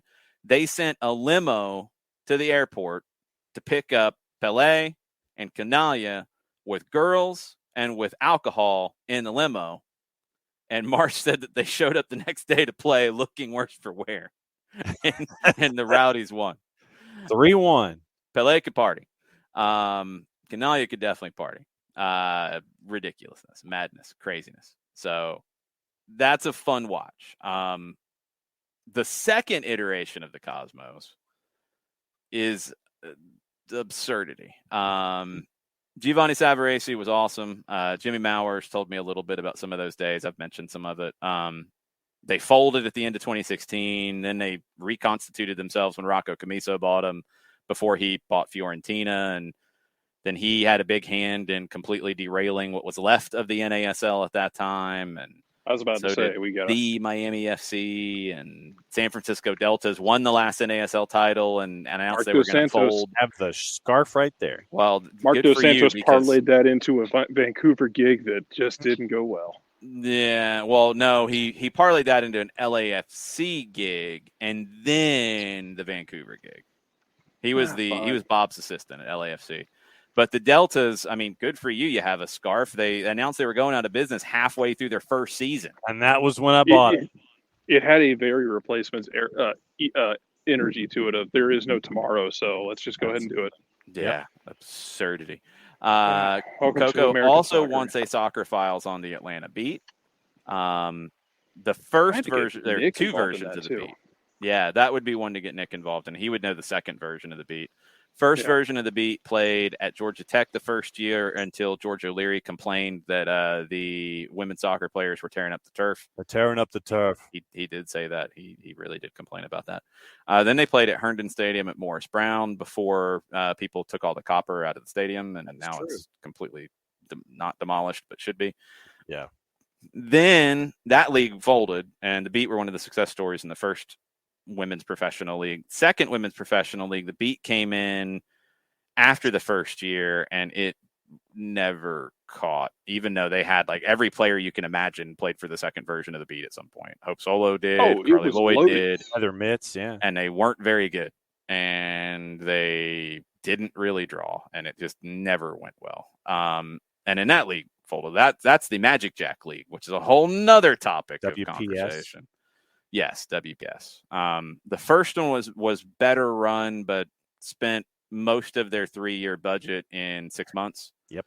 Not really a good strategy for success. The second one, just all kinds of issues. And that's why the third one had so many different things to prop it up, and that's why it's still around. Because they needed some help to get it off the ground, and they did. And now it needs to grow. Now it's out of the nest. We'll see. I think it's going pretty well so far. We will see. And There's your Coco, very quick synopsis of the Atlanta beat. And Coco, I will continue to use all of my breath for entirety of history until they inevitably, like, I don't know, 200 years from now, when the East Coast has been claimed by the sea, to put a team in New Orleans, even if it's underwater at that point. Put a team in New Orleans so I can show what the rest of this country, what a rivalry looks like when Atlanta and New Orleans both have soccer teams, and make Seattle and Portland look like a friendly get together. I don't know if it'll just because the soccer rivalry would be the same. I don't know if it just walks in the door that way, Jarrett. I think there's enough irrational pettiness to make it. To I mean, get that I'm thing off all the ground. for it. I am 100% all for it. I will champion that, but I just don't know. John Frickey's going to cut a 35-minute promo. That's cool. For no good reason. If the Saints account with the baby picture that is very foul-mouthed, if they fire back, then it's great. Because that's one of my favorite gimmicks on the Bird app. I look forward to John Frickey's random tweets about how New Orleans is terrible, or the baby with the foul mouth on Twitter. It's a person, and they just have a picture of a baby as their avatar, and they say some really uncouth things that a baby should not be saying on a Bird app. But it makes me laugh. But it's going to happen. That's but true. yeah, give me. It's always funny to me though, because you contrast that with the fact that UGA and LSU, who are the closest major, call them college football powers to both of those cities, have a pretty amicable relationship. Like UGA and LSU don't really hate each other. It's more of like, hey, yeah, it's amicable. Hey, how you been? Let's play this game. It'll be fun. That's fine. We hate everyone else, but we don't really have a beef with you. Well, after the game, it gets a little beefy. I mean, we went to Baton Rouge for Quincy Carter's greatest game of his life, and it was the most irrational great game that anyone's ever had. It was amazing. Like Georgia was up 28 to something at halftime, and they held on to win like 28-27. And Carter threw for 300 yards. Everybody thought it was going to be great. Then they come back home and lose to Tennessee the next week. Anyway, but the LSU fans were great when we walked in, and then when Georgia won, they were not so great when we were leaving. Well, no, at that point they had been drinking sinse like 6 a.m. It was drinking in the stadium. Yes. Oh, they've still been drinking since 6 a.m. Oh, I know. Jared, I went to Georgia. Okay, you don't have to explain drinking at 6 a.m. to me. I get it. I understand. Oh, man. One of the weirdest things when I went to college was one Saturday I had a paper that I had to get done. I had to go to the library. I had to do it. And I'm stepping over hungover, drunk people, maybe passed out, maybe awake, maybe not. I don't know.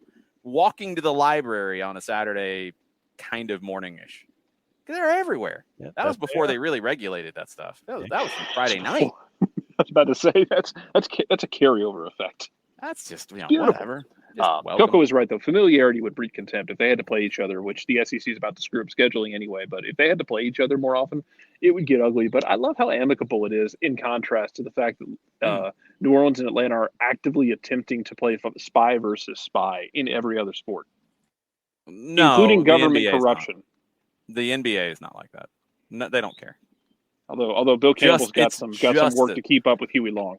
I'm not going to tell any Bill Campbell stories tonight. I'm not. I'm not gonna say what I saw at the music store that I ran when he would always show up on a Sunday and meet people. I'm not gonna say anything about that.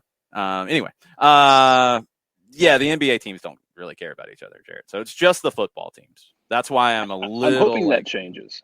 I hope so. I hope the Hawks can fight with the Pelicans a lot. The fact that the Pels and the Hawks aren't in the Southeast together is some high grade BS. But yeah, they should be. They can brawl. It'd be fun. Anyway, carry on. Ricky asked about somebody asked about the police teams, all of the police. I think it was armed forces Katie asked about it. Katie asked about it. We've talked about so many of them. I can't remember all the leagues that they're in. I do remember one league that we talked about a good bit, Nepal. Yes. And we talked about, they had quite a few different teams. Let me see if I can pull up the latest from Nepal. I don't know if their league is run as well as Kenya. Things could get a little confusing on the SOFA score, and it looks like they have, because I don't think they even have the Nepal league regularly. All National League. Okay. So let's just go over here and let's look at Soccer Way. They might help us because I think they had like a police team and an army team and a new road team. They got everything in Nepal. So it looks like they are, well, no, that's not it at all. That's from 2012. SofaScore, you're not helping me a bit. No, you got nothing. Huh. Super League? Did they change it? No, they only got that through 21. The A division, I think, is. Oh, boy.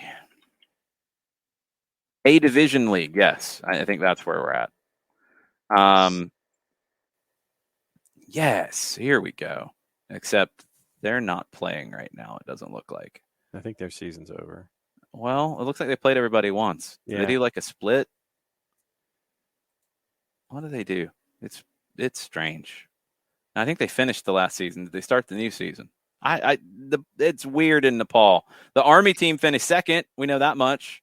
The armed police force finished 8th, and the Nepal police finished 11th. I mean, draw your own conclusions. Mm-hmm. That was one of our favorites. The Friends Club, they finished 12th out of 14. That's not good. They did not get relegated, though. The Chayasal Youth Club got relegated with 6 points from 13 games. Machindra went undefeated. They won the league, it appears. If it's over, there's no telling.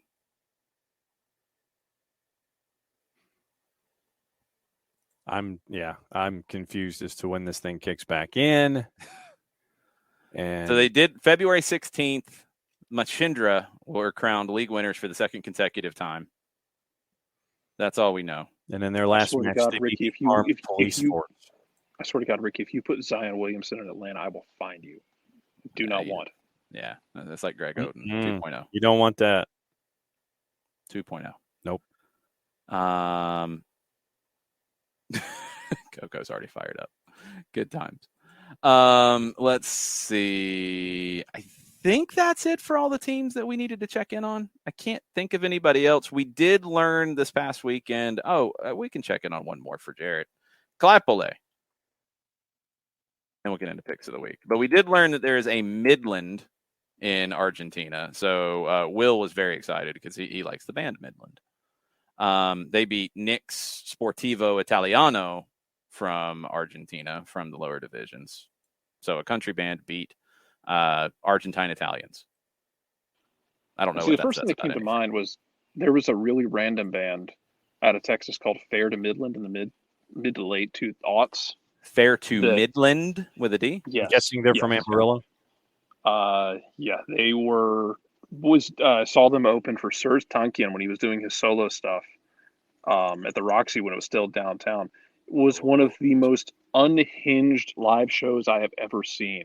The band was great. The lead singer would have been right at home with Dillinger. Oh, yeah, that man was jumping off at everything that had anything above a unsafe height. Oof, that's not good. Sean, relax. No, Nick. He's got things he's doing. He's very busy. He's a busy man, Nick Alifi. Picks are not done. We're about to jump into them. The last update we needed was Claipole. They are in 8th in the Primera C Metropolitana. That's the Buenos Aires teams in Argentina. They're in 8th, 8-5-5. Not bad. Midland is actually in 1st. They're very good, 33 points through 17 games. Sportivo Italiano's in 3rd. So we've got some teams to follow in this division in Argentina. We'll have to see when Claipole plays Midland. Claypole versus Midland. There you go. Midland. Mm-hmm. Claypole. The Argentines would understand any of that. Nope. No. Claypole. That's okay. No, that's okay. That's all right.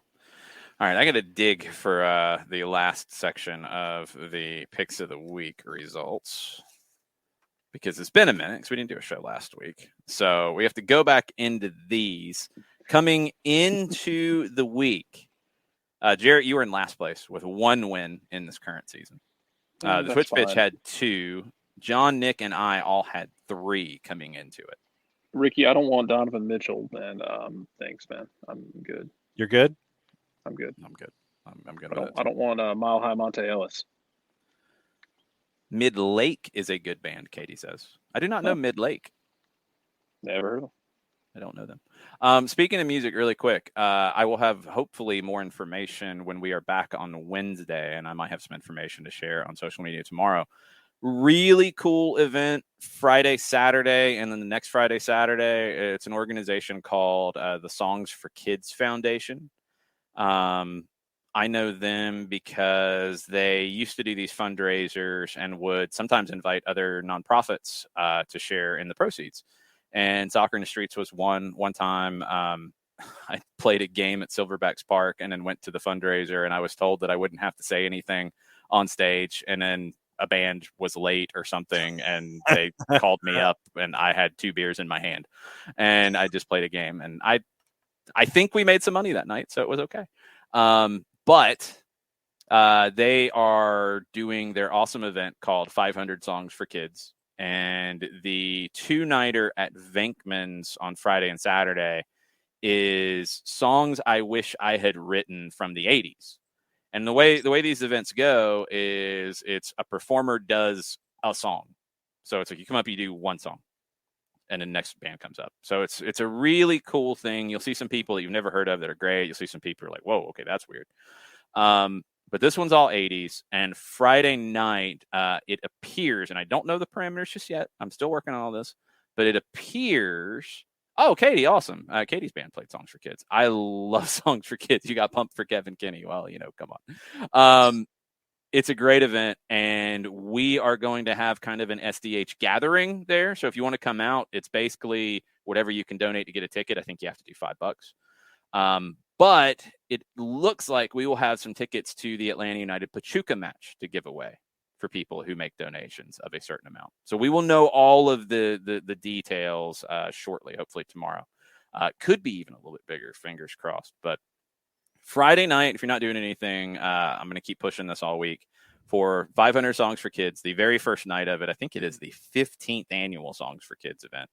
And this is the first part of it. So it's all 80 songs, all local artists playing a song they wish they had written from the 80s. Fun night out. Venkman's, good food, good venue. So, and we will have some tickets for the Atlanta United Pachuca match if you are looking for those. We'll keep you posted on more details. But Friday night at Venkman's, go ahead and put that down on your calendars, and we'll see you. We'll have a little Soccer Down Here contingent there to cheer on the local bands. I would like to see your band do Back in Black, Katie. That would be hilarious.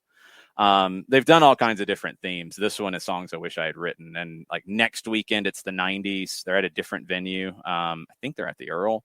Then there's a 2000s one, which I think is all virtual. And then I just saw that they announced one. I think they're doing all Taylor Swift songs at some event in November, which will be interesting. I want to see like a black metal band do like Taylor Swift.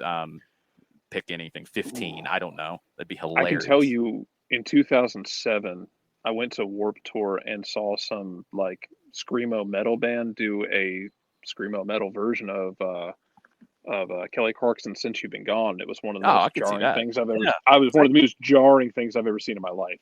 I can absolutely see that. But yeah, fun event. Put it down your calendar for Friday night if you're free, and you can possibly get some Atlanta United Pachuca tickets there too. We'll keep you posted.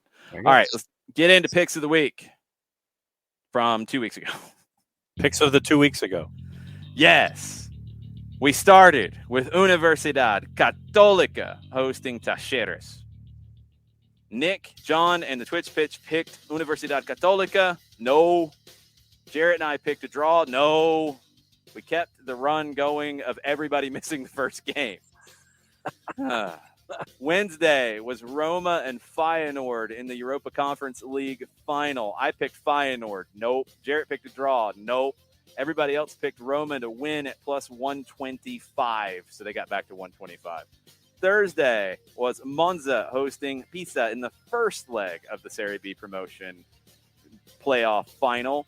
John in the Twitch Pitch got it right, picking Monza at minus 110. Everybody else got it wrong.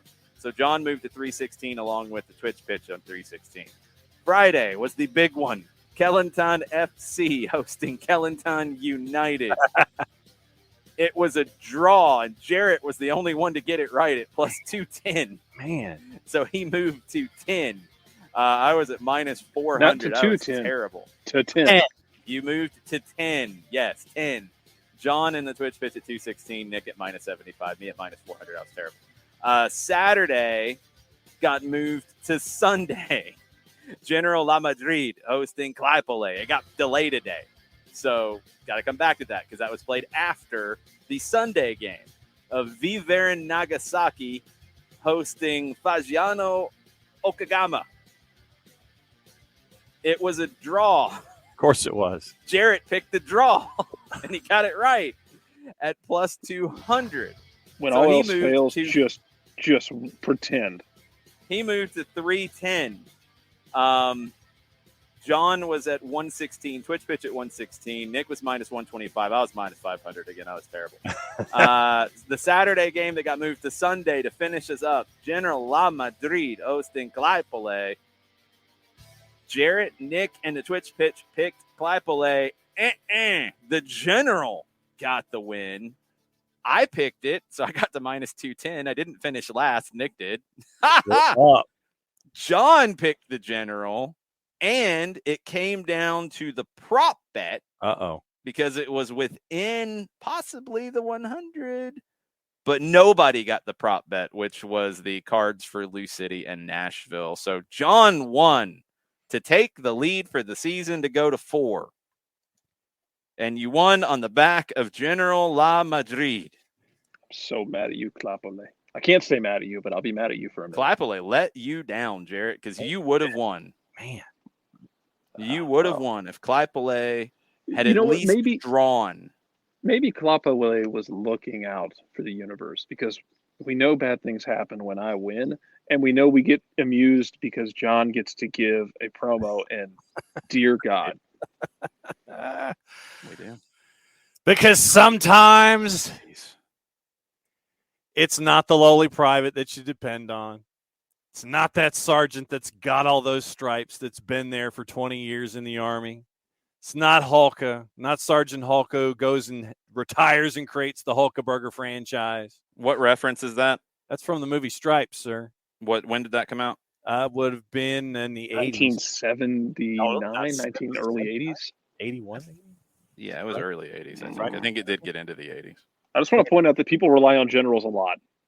Yeah, that's kind of a common thing. Generals aren't unsung. Yeah, that's kind of a common thing. Keep going, John. Go ahead. 81 to answer your question. So it was a 41-year-old movie reference. Okay. And generals are kind of important. Keep going. That they are, because you're going from lieutenants, you're going to colonels, and sometimes you got to go to the top of the ladder to pull you through. When you're looking for that piece of information, when you're looking for the guide and the guidepost to make sure that you can get to victory, whose plan is it that works sometimes? Sometimes it's the lowly private who has the idea, kind of like Andy Griffith when he figured out how to get all the toilets cleaned and flushed and at the same time. What? And it's the general. Sometimes it's the lowly private that comes up with the great idea. Sometimes it's the general. And in this case, the general came up with that piece of information, came up with the general strategy, came up with the general plan to get us all through. Sometimes you just go through the ranks. It could be a private. It could be a lieutenant. It could be a corporal. It could be a colonel. But no, it's the general that gets you through. You go to the top of the ladder. And what happens when you're at the top of the ladder? You win. Just ask Patton about what it means to be a general. George C. Scott won an Oscar for portraying General Patton.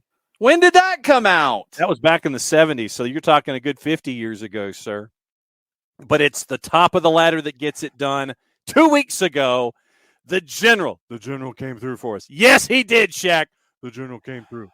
That's how it gets done, and that's how you get it done at the top of the ladder 2 weeks ago. This finish was almost as good as Manuel Castro in front of the net. Yeah, Sean, you wonder why I interrupt him? You wonder why? Coco, I can't believe you've never seen Stripes. You got to watch it at least once. I think I saw Yeah, it a long Coco, time ago. you got to see Stripes, and it has to be the unedited version. I mean, it's Bill Murray and Harold Ramis Just basically Riffing. being given money and freedom.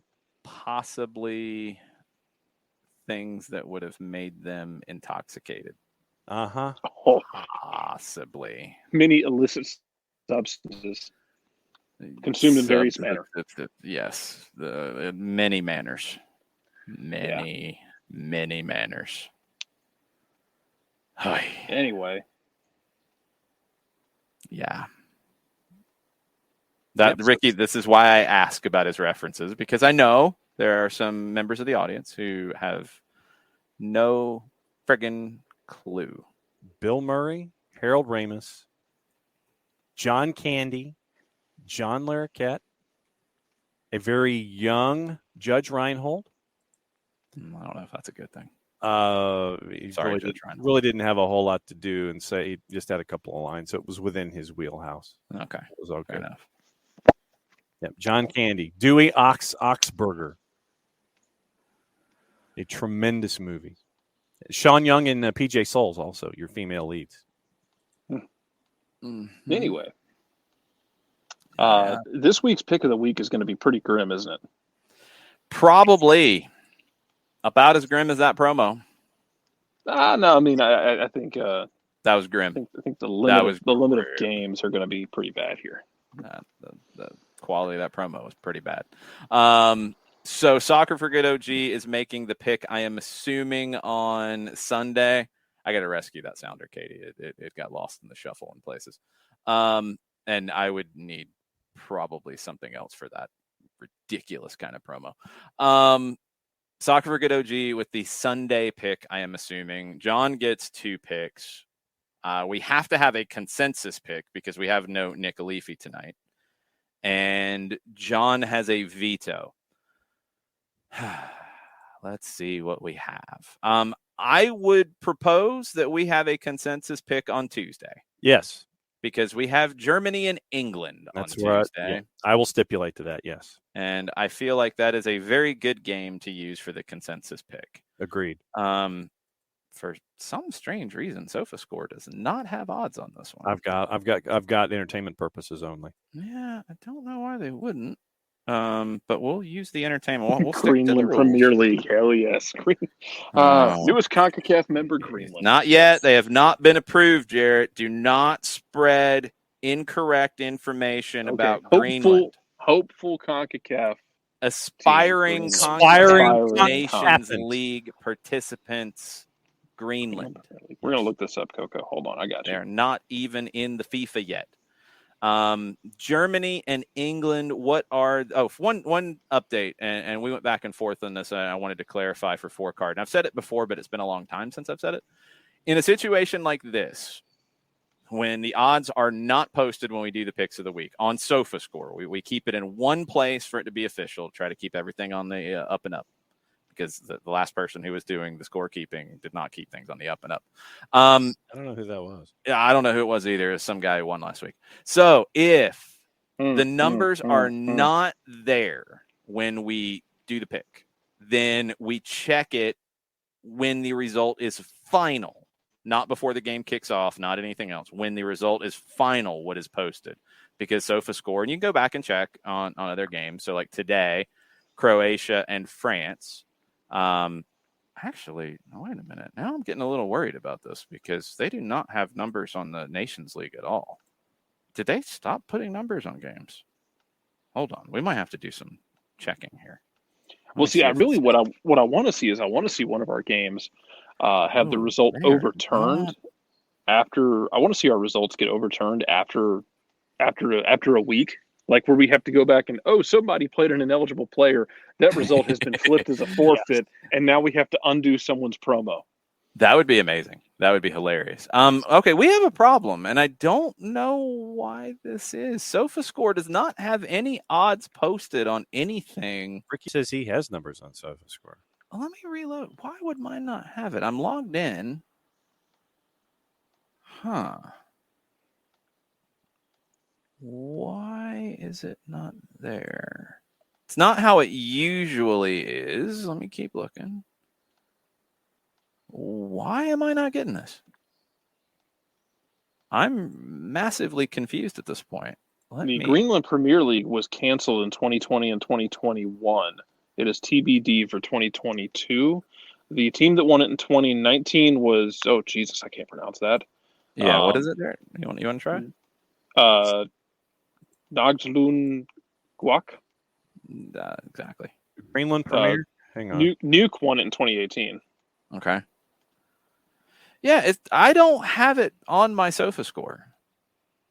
Are you getting it on SofaScore, Ricky? And is there anything weird going on here? He's on the app. Yeah, he's on the app. Okay, I'm not on the app. The website is not showing it, which is still concerning. But let's look at the app. Because it's not like it has always been. So we might have to change this. So let's look at... No, not the Greenland quality, Greenland Premier League. No, that's... Look at Honduras and Curacao tonight. Yeah, I do have odds for it there. Do we have odds on the media game Thursday? No, we do not. Okay. We should not have odds on that. That would be very bad, Jared. Okay, am I going to do this from the app? Yeah, that's just... I'm angry. Rabble. They should be on the website. Why are you doing this to me, SofaScore? They have not, like, it's like that. It's not there. It's not there. Anyway, all right, we will stick with SofaScore for now, but they might get replaced. Jerks. Germany is a plus 120 at home in the Nations League. The draw is a plus 220, and England is a plus 250. The last times these teams played, last time was in the European Championship, and England won 2-0. They played friendlies before that in 2017. It was a scoreless draw and a Germany 1-0 win. They've had, a few famous matches over the years, England and Germany and various Germanys. BBC has 7 classic England-Germany meetings. I wonder how biased they are. Yeah, really? Let's see. The 66 World Cup final. Yeah, of course you're going to put that one.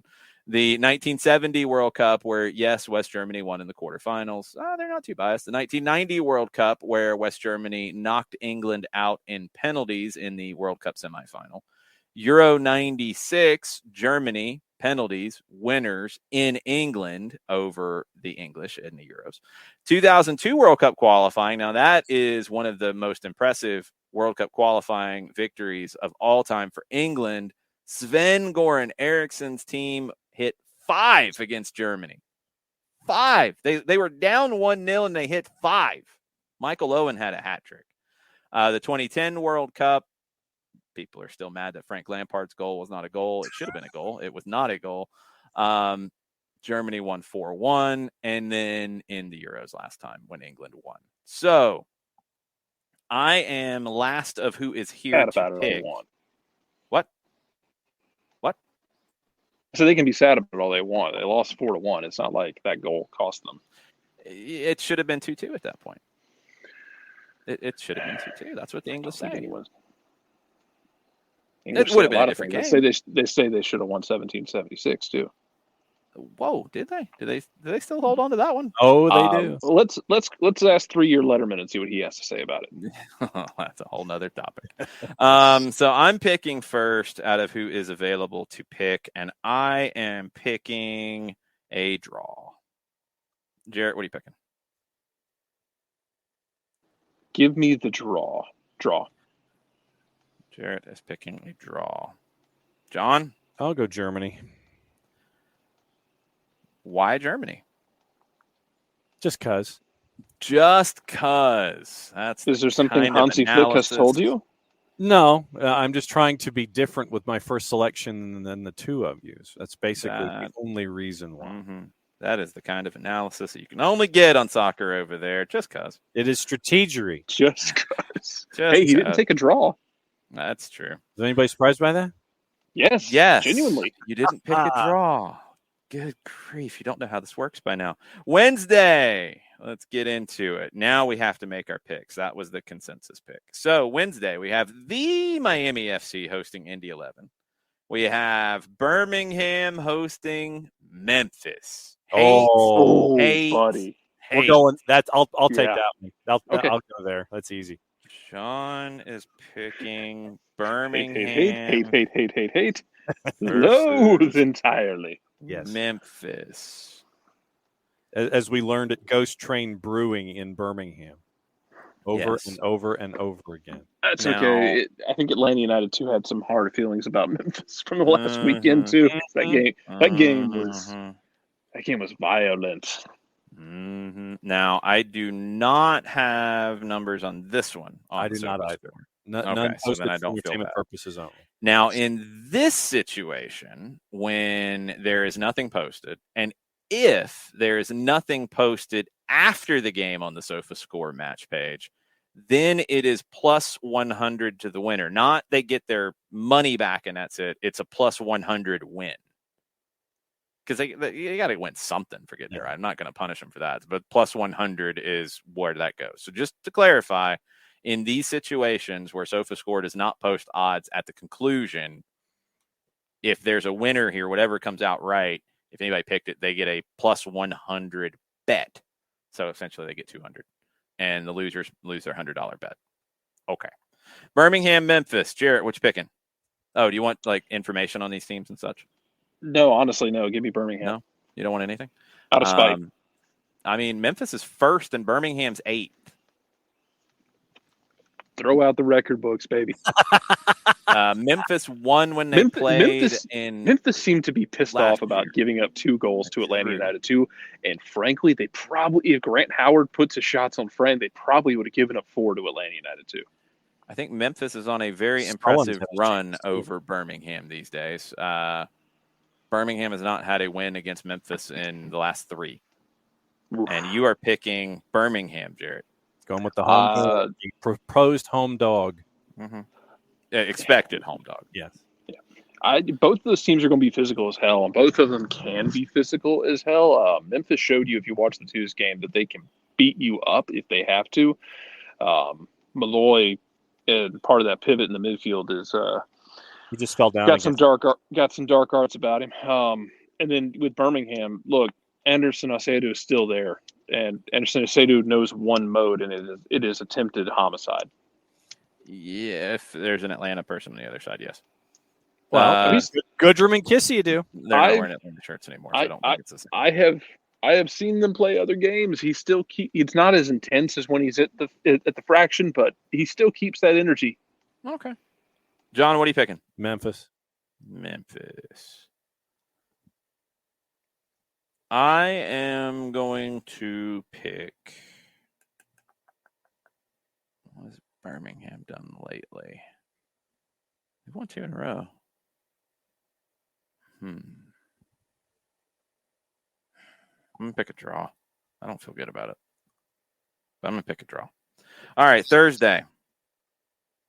We've got UEFA Nations League, Portugal and the Czech Republic, Switzerland and Spain, Greece and Cyprus, Norway and Slovenia, Kosovo hosting Northern Ireland, who can't win in the Nations League, Gibraltar hosting Bulgaria, North Macedonia hosting the suddenly hot Republic of Georgia.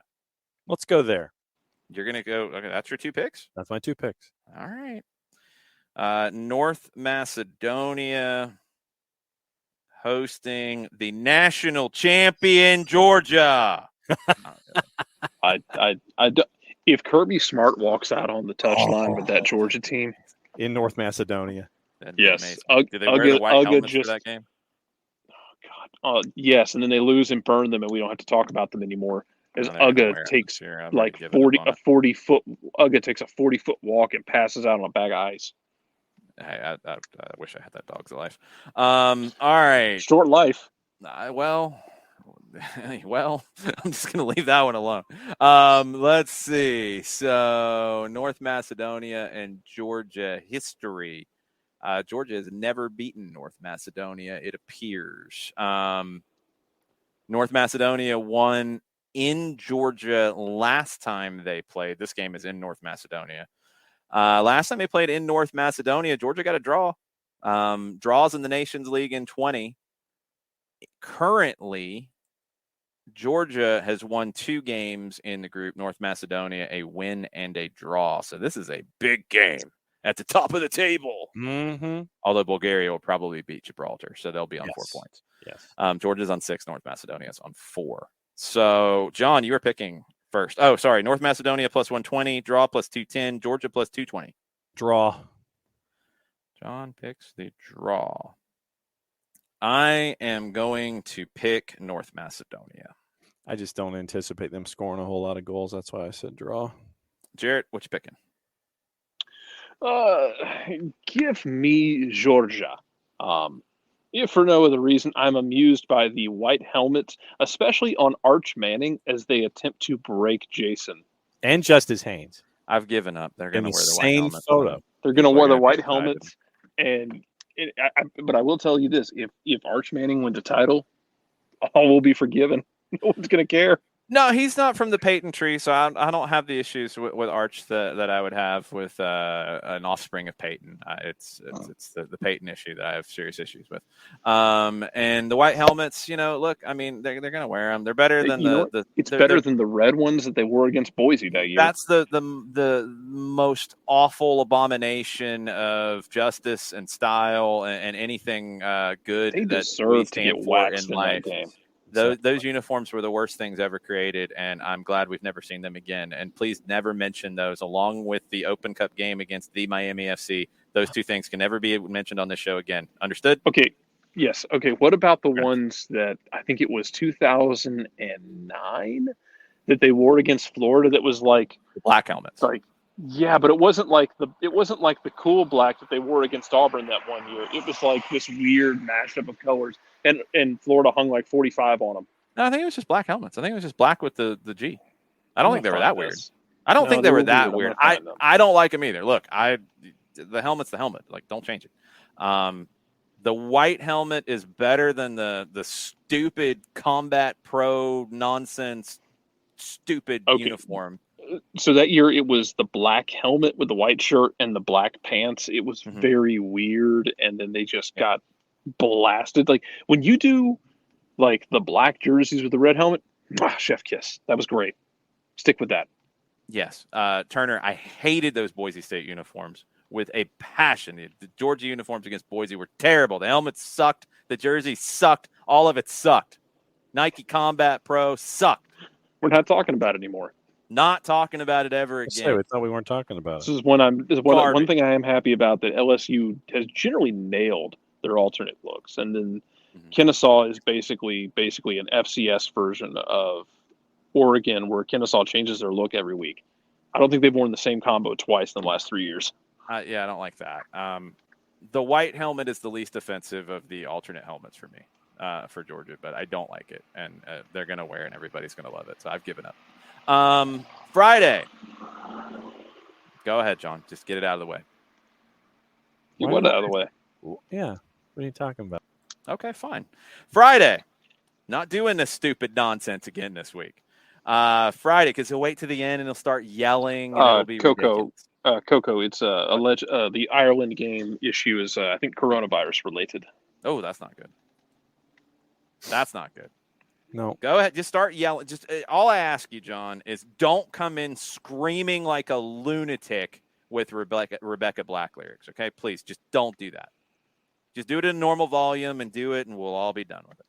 All right. Friday, we got Austria, France. We got Denmark, Croatia. We got no Russia, Iceland. It says canceled because Russia's not playing.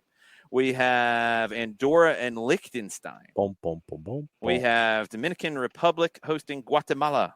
We have USA and Grenada. We are not picking that game. We have St. Vincent and the Grenadines hosting Trinidad and Tobago. It got pulled from Odds Portal. Yeah, Bahamas and Nicaragua. We've got Argentine action, Lanús hosting Defensa y Justicia. Jarrett, you got to pick, and I got to pick. What else we got? We've got – we're not going to have odds in this stuff. We have NISA, San Diego, and California United Strikers. I'm going to stay away from that Get one. right on that one. Oh, I don't think it's actually a coronavirus thing for them. I'm trying to find what I found was an older article. Sorry, I'm looking now to find out about Ireland. Okay, then I guess I have to pick Friday and you pick Saturday because you're researching. Yeah, if you don't mind. If you want to start listing them off, and I hear anything that makes me excited, I'll pick it. Well, we're gonna have to get creative, because we didn't get excited about any of the other games first. So we've got the Algerian League. The names aren't all that good.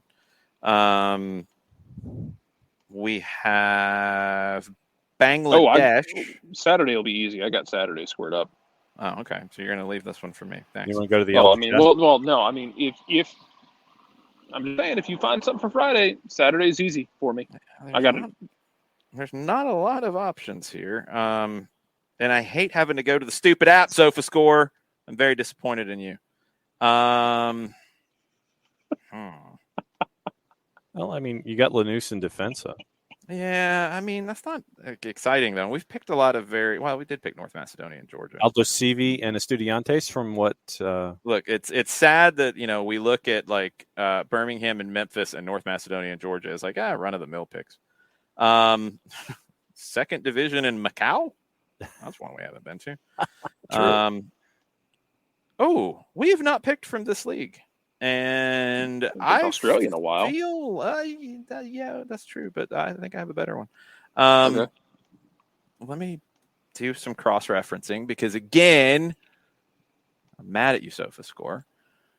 I think we are going to pick from a league we have never picked from before, but a league that, or at least a country that has supported the Soccer Down Here brand. But I don't think they have it. They have different things on the app, and then here I'm confused. Okay, here we go. Finally, we have Mongolian League action. Ooh, okay. There you go. And I think it's the second division and the third division because I think the Premier League is the first division. We have crests. Which one has the better crests? Oh, that looks like an anime film. We're going to go with this one. Khan Ul and COD FC. Jesus, yes. Yes. Deep no clock. Degenerate game right there for us. So, Khan Ul. Khan Ul, okay. The Finland game had odds too. I saw that, Coco. Khan Ul, okay. I think I can fake the pronunciation better here, so I'm going to go here rather than Finland. That gets really weird. No one here speaks anything close to Mongolian. It's amazing. Yeah, I think you guys I can sell it a little bit better. Khan Ul and COD FC, KHAD. Yep.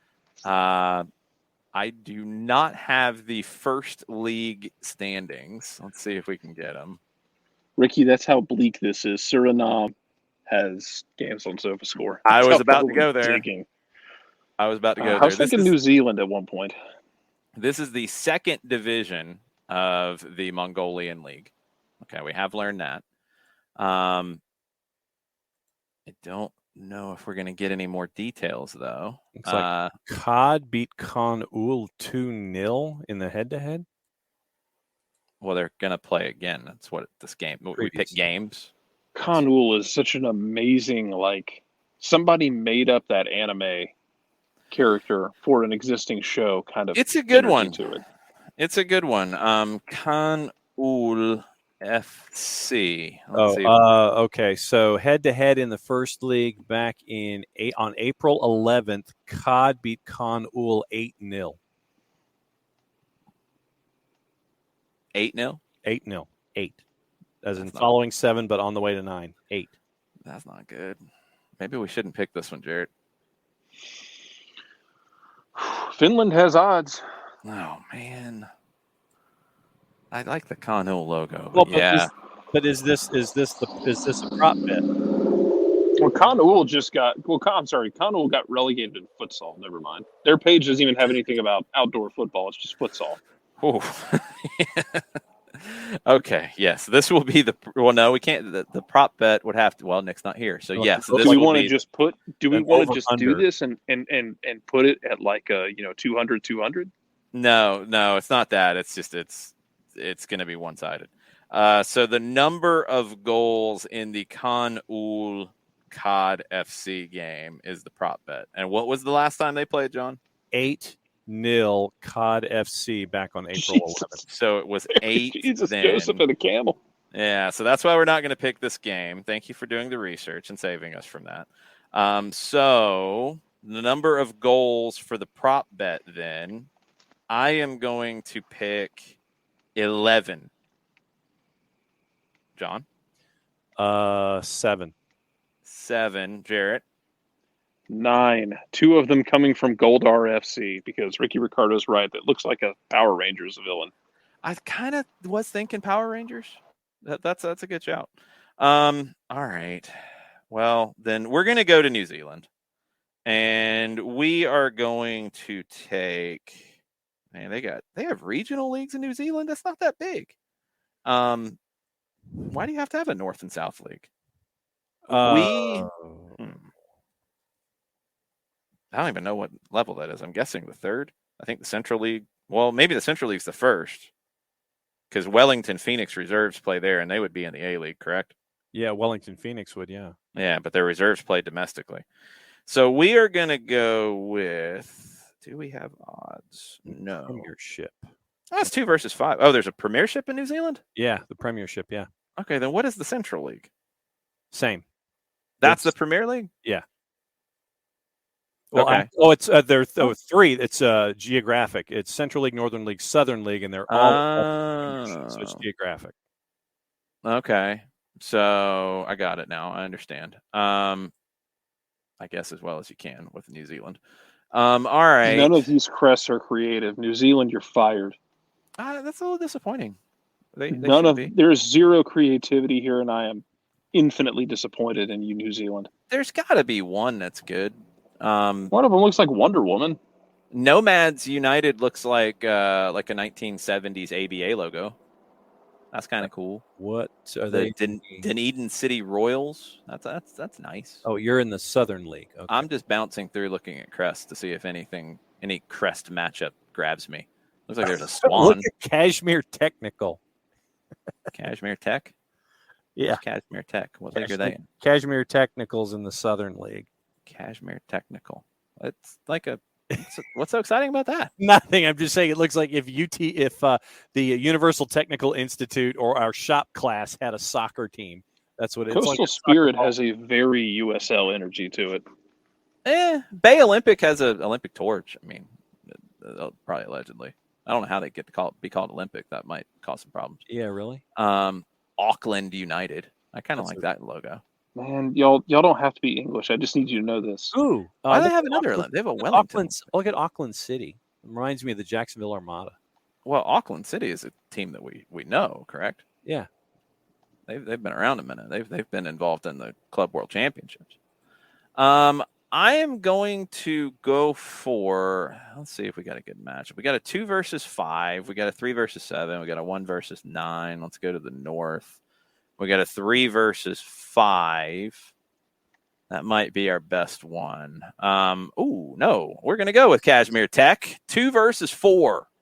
Kashmir Technical against the Ferrymead Bays FC.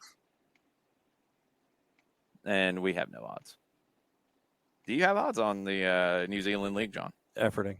Let me see what we got here. So New Zealand on Kashmir Tech. On Friday. I told you not to yell. That was all I asked.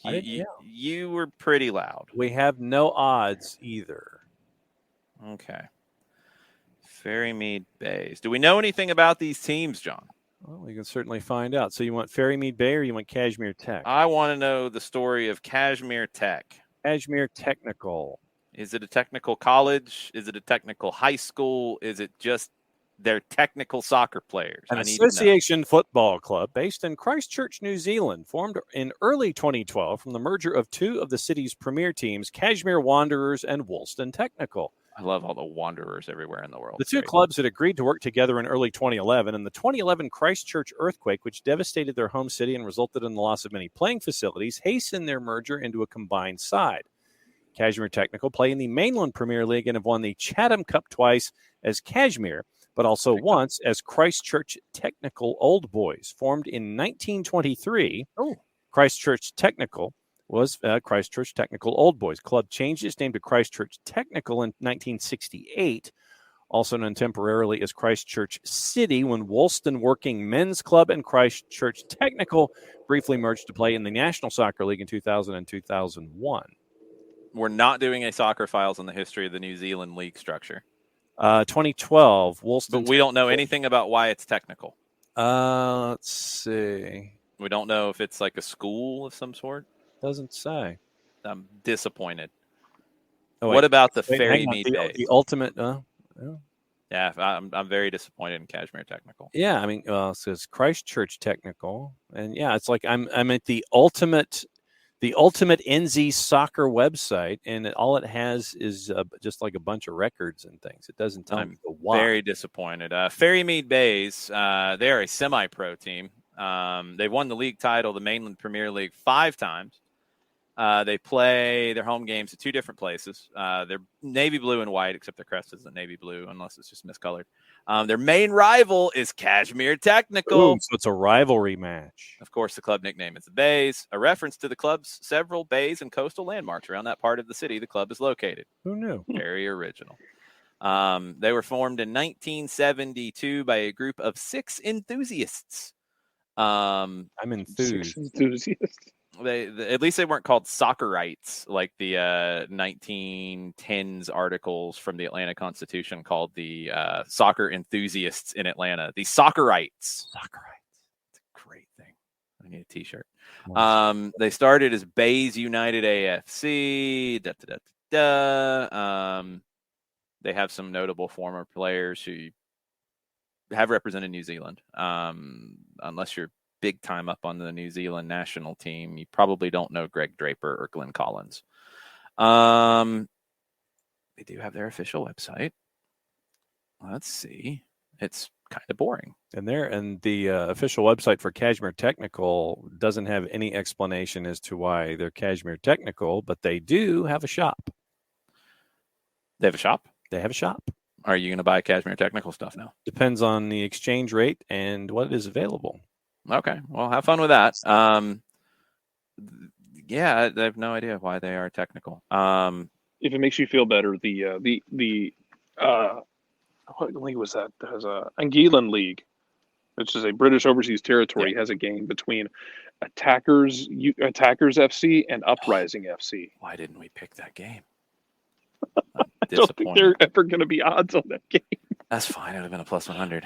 The Chatham it takes Cup. Place on the main island is approximately 16 miles by 3 miles. That's fine. New Zealand's got a north, central, and south division. I mean, come on. The Chatham Cup was founded in 1923. Cashmere Technicals won it the most times ever, and it is the premier knockout tournament in men's association football in New Zealand. So it's like the FA Cup. All right, we got to pick this game. Coming into this matchup, Cashmere Technical is in 2nd. The Ferry Mead Bays are in 4th. Cashmere Technical, 34 goals in 8 games. Man. Ferry Mead, 19 goals in 9 games. They've conceded 15. Cashmere Technical's conceded 10. I don't think they defend in New Zealand. I like this league. Cashmere Technical, they are, buddy. They won 4-2 over the Dunedin City Royals last time out. They lost 4-1 to Christchurch United. No, not the Bay City Rollers. No, that would be Saturday night. You're a Friday person, John. Cashmere Technical beat Moskiel AFC 11-2 on May 6th. That's one reason why they have all the goals. What the hell? It's New Zealand. I don't know. The Ferry Mead Bays, they are on a 5-match winning streak in all competitions. They beat Christchurch United 3-2 after extra time on June 3rd. They are on a roll. I am taking the Ferry Mead Bays. Same. Give me that. John. I'm going with a draw. John is picking a draw. I would love to find out who's streaming the New Zealand Central League, Coco. Well, I mean, we can send an email to the the person who's the main information contact. Send them an email. Say it was in our picks of the week. Tell them to get the SDH bump. Problems. Yeah, I mean, well, let's see. We'll see who wins. You can point to the example of they too can learn about the Kakamega Homeboys. the Chicken NFC. They're in first. You can point to that example. Who Kakamega Homeboys followed have me on Twitter? I feel like a person of significance now. You should. John's trying to type an email. He is. I'm writing an email to Lisa Y at ctfc.co.nz. Oh, with Kashmir Tech? Yes. No, don't tell her that I picked against them. I was going to say, it's like you should have written to the Ferrymead base, John. I can write to the Ferrymead base too. They have nobody picked against the Ferrymead base. You picked a draw. You're neutral in all this. Okay. Don't write to the one that we picked against. That'd be all right. Well, then here, let me go Ferrymead. Sorry, Kashmir Tech. Be very just awkward. Wanted to know why you were technical. Base FC. Hopefully, it's the way they play. Maybe they scored 11 in the game. It might have been technical. The other team might have been bad. I don't know. Head coach. Oh, wow. But they might have just playing vomit ball against a really bad team. Or they might all be like 6'8". Yeah, that's New Zealand. It's possible. Well, the Ferrymead base team of the week is the girls under 12 blue for smashing it over the weekend. Played a 9-a-side game with only 8 players and brought home a 6-0 win. So that's in the 9-a-side game with 8 players. Yes. So the Ferrymead Bays team of the week is the girls under 12 blue in their team of the week promotion. That's why I support the Ferrymead Bays. All right, let's go to Saturday, Jarrett. You got to pick it. I already know what I'm doing. It's Charlotte and Red Bulls. When I saw it, I forgot there's games on Saturday. Charlotte FC, new era for Charlotte FC. No, Miguel Angel Ramirez. He is gone. And you Charlotte, get Red Bulls, a team that no one can figure out for the life of them. Good luck. And Red Bulls are on the road, which is difficult. Charlotte is a plus 220. The draw is a 229, and the Red Bulls are a 125 on the road. Remember, Red Bulls beat Charlotte in the Lamar Hunt U.S. Open Cup previously. There's no telling what happens in this game. Maybe new coach bump. Maybe. Maybe not. Maybe new coach sadness.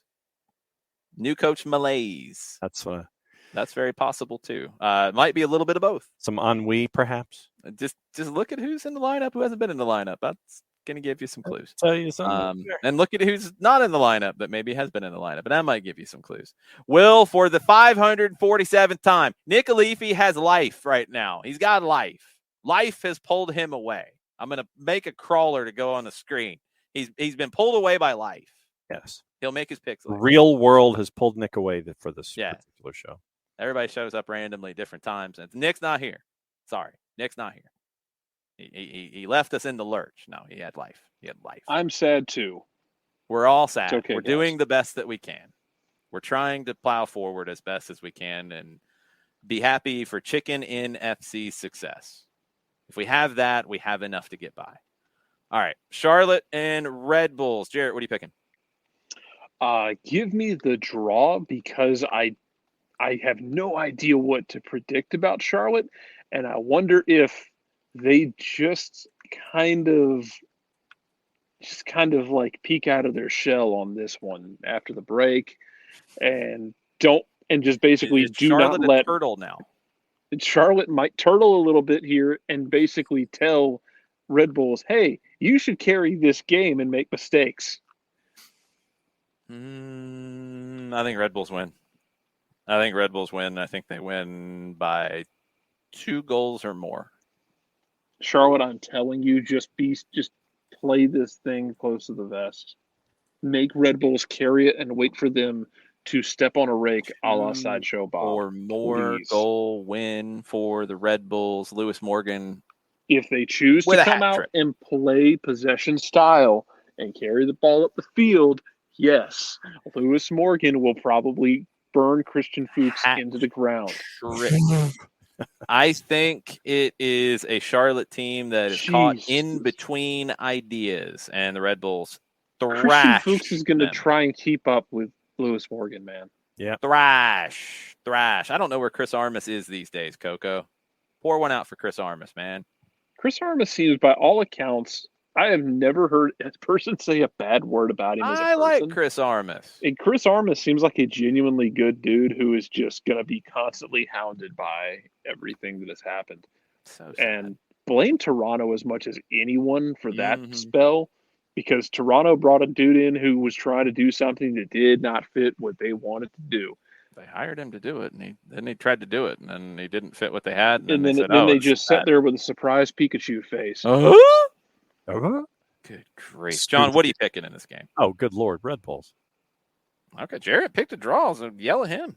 All right, so I have officially sent the letter to the head coach at You Ferry. sent it to the head coach of Ferry Mead Bays. Jesus, what? That's the Do they old, not have a that's PR the, person? that's the default Oh. for on the Facebook page. That's the email, the contact email that pops up. Head coach. I want the Ferry Mead Bays to have their pregame speech and say, "We've got to win this for soccer over there. We've got to do win it this for it. We've got to do it for Jason and Jarrett, not John. He picked a draw. He didn't believe in us. We gotta do it for some goofy branched off podcast from a daily network in Atlanta, Georgia. They picked us though. If they win, Jarrett, we're taking credit. If they win, we take credit. We run with it. We claim the SDH bump even further. Absolutely. We 100%. It goes into Oceania now. Ferry Mead Bays. If you win, I will somehow find a shirt of yours. I don't know if it's possible. You might have to send it just to be nice. Yeah. You know what? I'll One day PayPal take you a or Venmo you vacation something. and just go pick it up there myself. If you want to send me a ticket, I'll go to New Zealand and watch They a have an Ferry Mead online Bays game. shop. I'll roll it for you. They have an online shop. Come on, Ferry Mead. You can do this. Do it for the Southern Degens. Turner, that's the name of a team. If we ever put together an SDH team, it's just the Southern Degens. Yeah, that's true. All right, so Yeah, contact. Let me contact somebody other than the head. No, just leave it to the coach. No, the coach has got it. He's got our back. Because I can send it to the club president. Nah, he's got our back. We don't need the president. I don't okay, so this is going to Alan Walker, the director of football at Ferry Mead Bays Football. Alan Walker, you got this. You got this. You're gonna beat Kashmir Technical. They're nothing. Second Coco, place. they probably nothing. ship. Coco, they probably ship with DHL, so to get here next year. Yeah, really. And That's fine. Ricky, it's morning there now, man. They're gonna watch this next Tuesday morning, sitting there and after looking at tape, going, what in the blue hell? Why do they know we exist? Basically, I just what do they want with us? Explained what we were doing. I said that we have in our Monday Night International show a Picks of the Week segment, and we have the CFTC Bays match in the segment, and I gave them the timestamp. Just wanted to let them know that we're including New Zealand matches in our work this week. Good luck and be safe from SDH. And a link to the show. That's what I sent to Alan Walker. Alan, Jarrett Smith and I believe in you. John, not so much. He just believed in a draw. We believe in you. John always believes in a draw. John always believes in a draw for those. John doesn't believe in anything. He sits on the fence at all times. And North Macedonia could show up tomorrow to play Argentina with Messi and a rejuvenated Diego Maradona up from the grave, and it would be a draw. That'd be something. So Alan Walker, the director of football at Ferry Mead Bays Football Club, has the email heading his way. We got you, Alan. We got you. All right.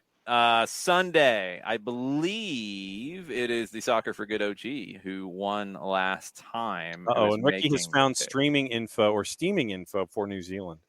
I hope it's streaming and not steaming, because that could be a whole different thing. And we're hoping, there we go. There's your steaming info. Yes. Please no. Yeah, just don't do that. Ever. Ever. VPNs can be your friend, Ricky. I didn't say that too loudly, though. Oh, Soccer for Good OG has gone to Mozambique. Oh, boy. We have not picked Mozambique before. That is a new one. That is true. We've got Costa del Sol and Ferroviario de Nampula. God bless you. That's not a good joke. Don't do it anymore, please. Because Ferroviario, we might have to write their president. True. All right, so Ferroviario de Nampula. Oh, this is a league that just got underway, too. So they've got a couple of good stuff. So Costa del Sol and Ferroviario de Nampula. Okay. Which one are you going to look up first, John? I'll look up Costa do Sol. You wanted the one with less.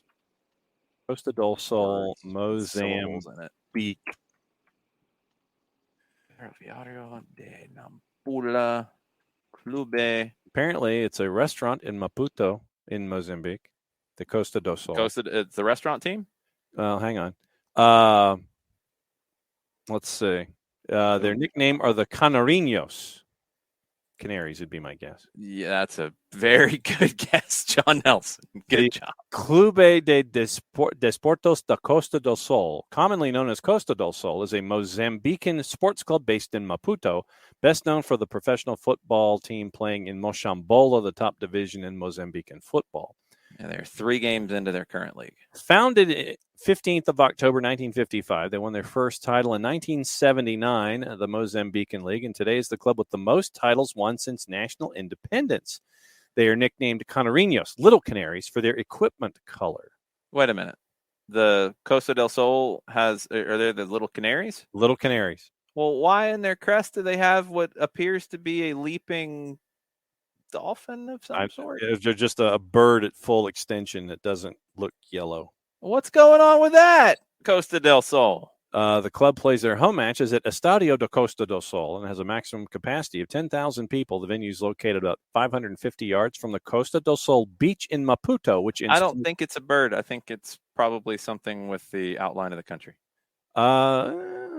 It could be, or it could be something else, or it could be the bay.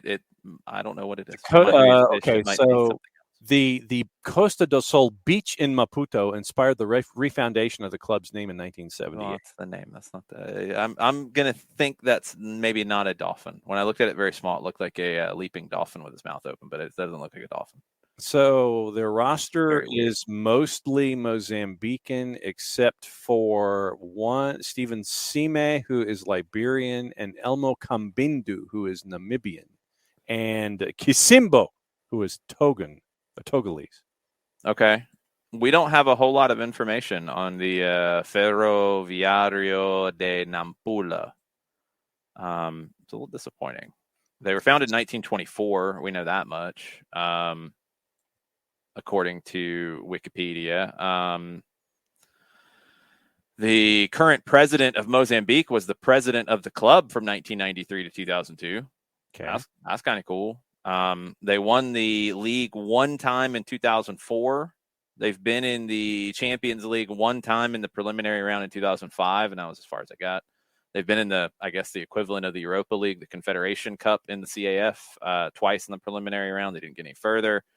They've got mostly players from Mozambique. They have one from Somalia. They have one, and I don't know when this roster's from. They have one from Angola, and they have one from Portugal. Obviously, not a shock there. But that's about it. 1924 is all I know.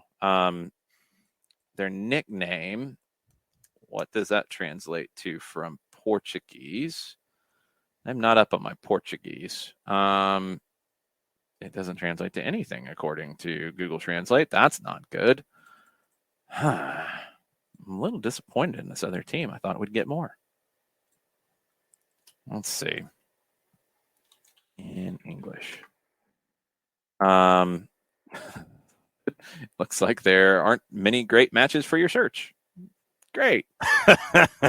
Thanks. Their crest, now we do know this, now that I can see it bigger, it looks like a locomotive on the front from Clube Ferroviario de Nampula. That makes my choice easier. Yeah, they have a Facebook page. They have wished a happy birthday to Zainal. I think he's one of the players. I was really hoping you were going to say they wished a happy birthday to our favorite Danish player. No.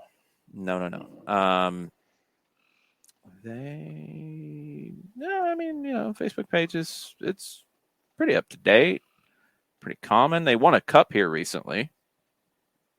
It's not or a go big invite cup. Wanda Cardi to a game in Mozambique, please. I'm down. What cup did they win? They just won a cup. I'm taking the Locomotives. I'm taking Ferroviario.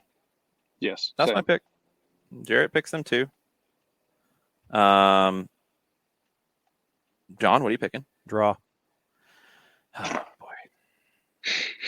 When he wins again next week, I'm going to be so mad. Nope. I picked 3 draws out of 6.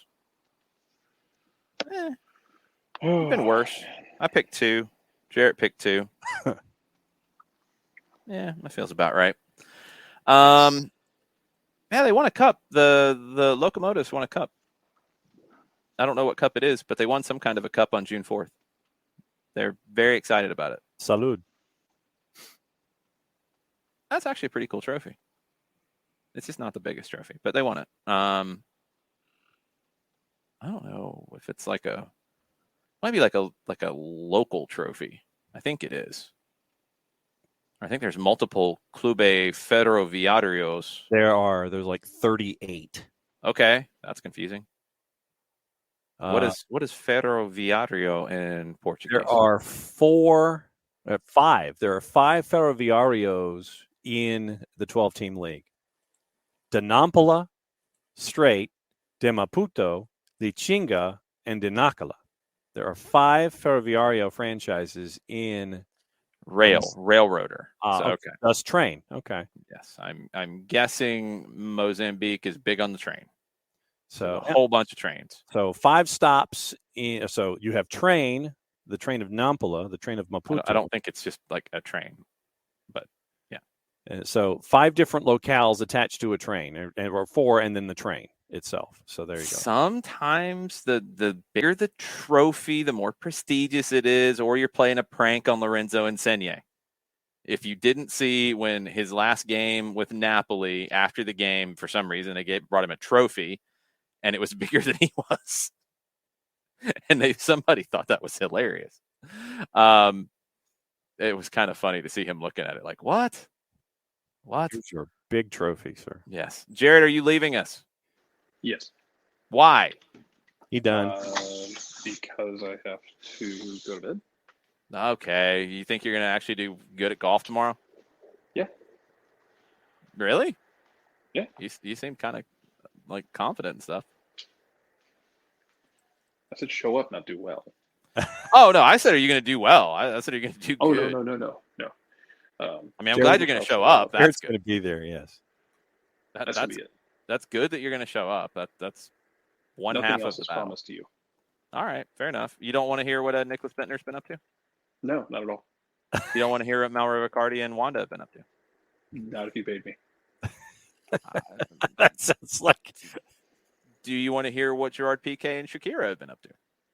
Allegedly? No, No, there's not much alleged when they announced the separation, John. Well, they've announced the separation, yeah. Yeah, they announced it. He needs to take a long walk. Mm-hmm. Short plank. Yeah. Dude. Yeah. Really? It's not good. Mm-mm. Yeah. It's not good at all.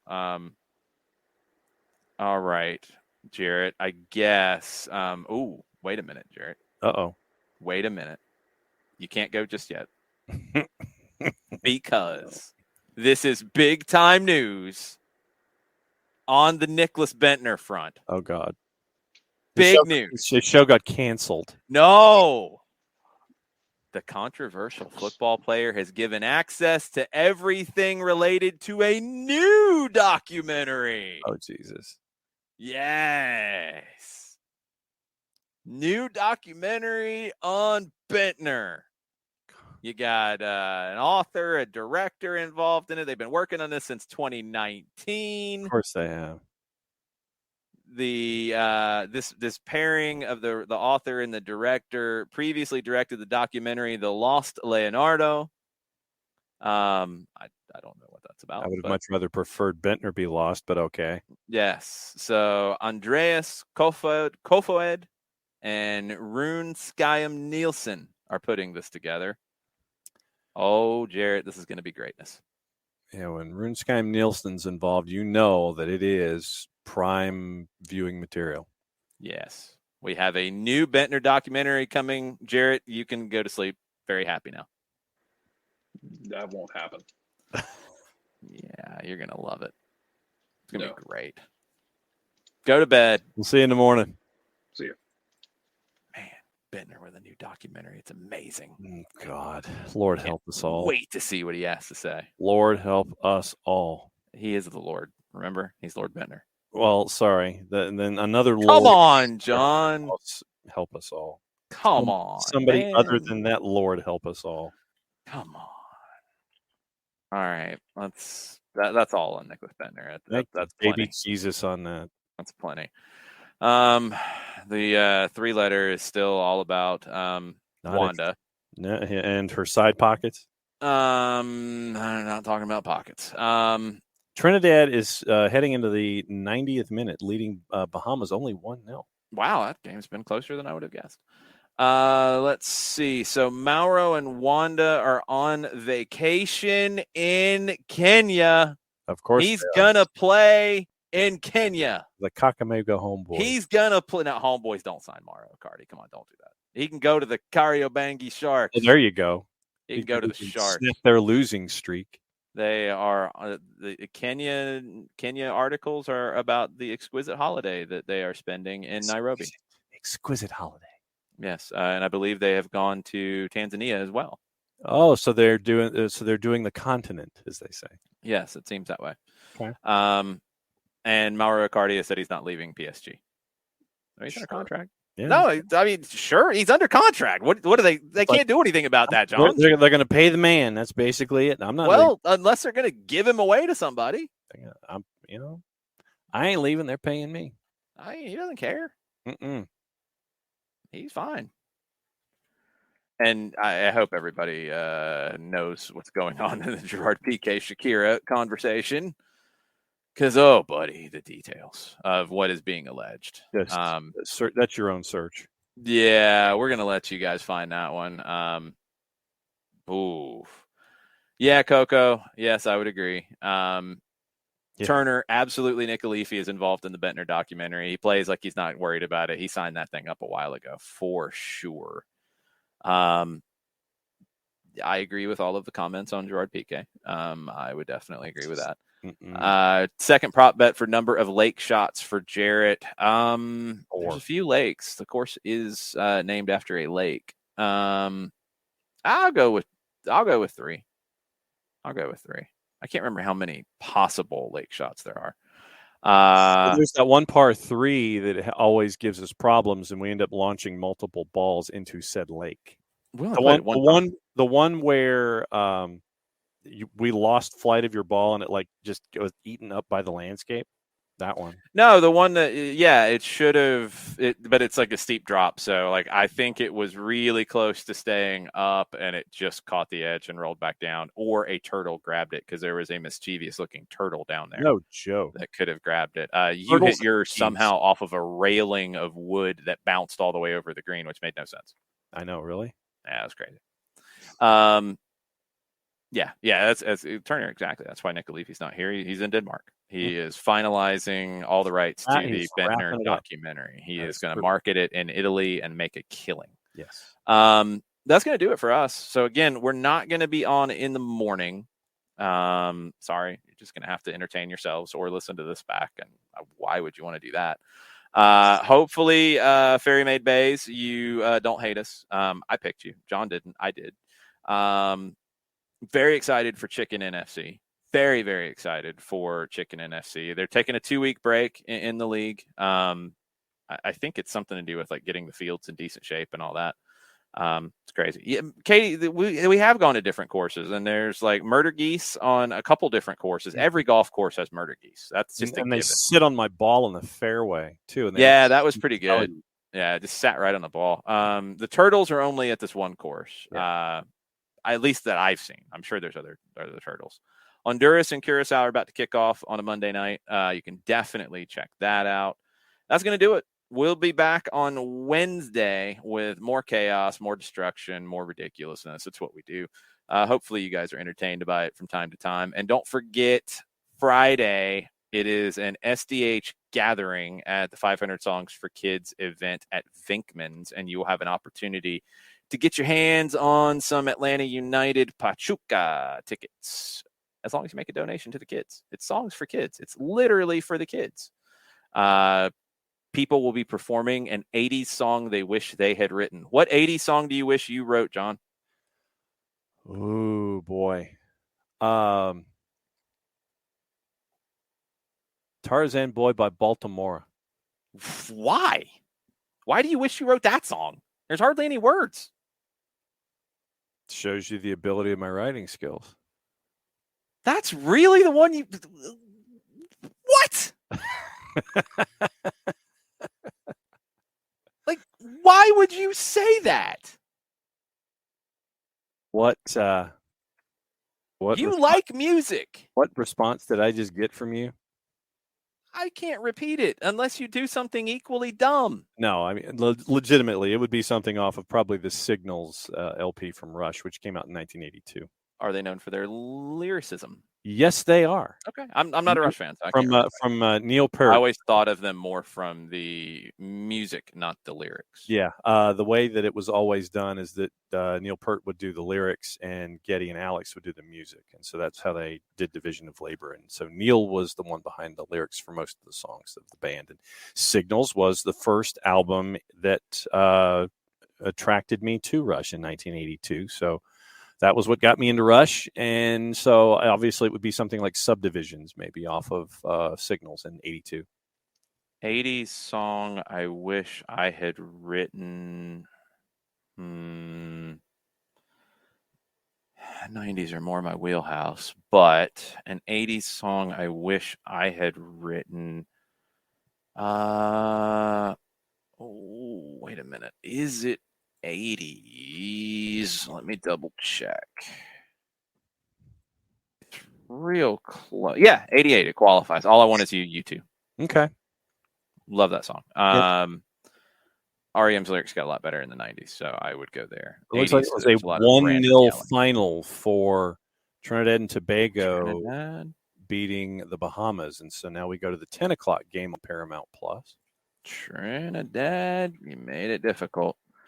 Once off the crossbar and cleared. They got through, though. We have an update out of Jamaica. TVJ Sports has learned that JFF General Secretary Dalton Wintervint has signaled that he will resign. This as the Reggae Boys have insisted they will not play tomorrow if he does not resign. Has he resigned? Looks like the Reggae Boys did not train. They were a no-show at training. Wint indicated to the JFF board that he will resign. Board members are awaiting indications of effective date and will have made it clear he will be fired if he does not tender his resignation. A lot of people are on this one, and it looks like so they did not train. They are going to play as of now, and the general secretary is going to leave. That is what we got at this point. Yeah, it looks like they did not practice.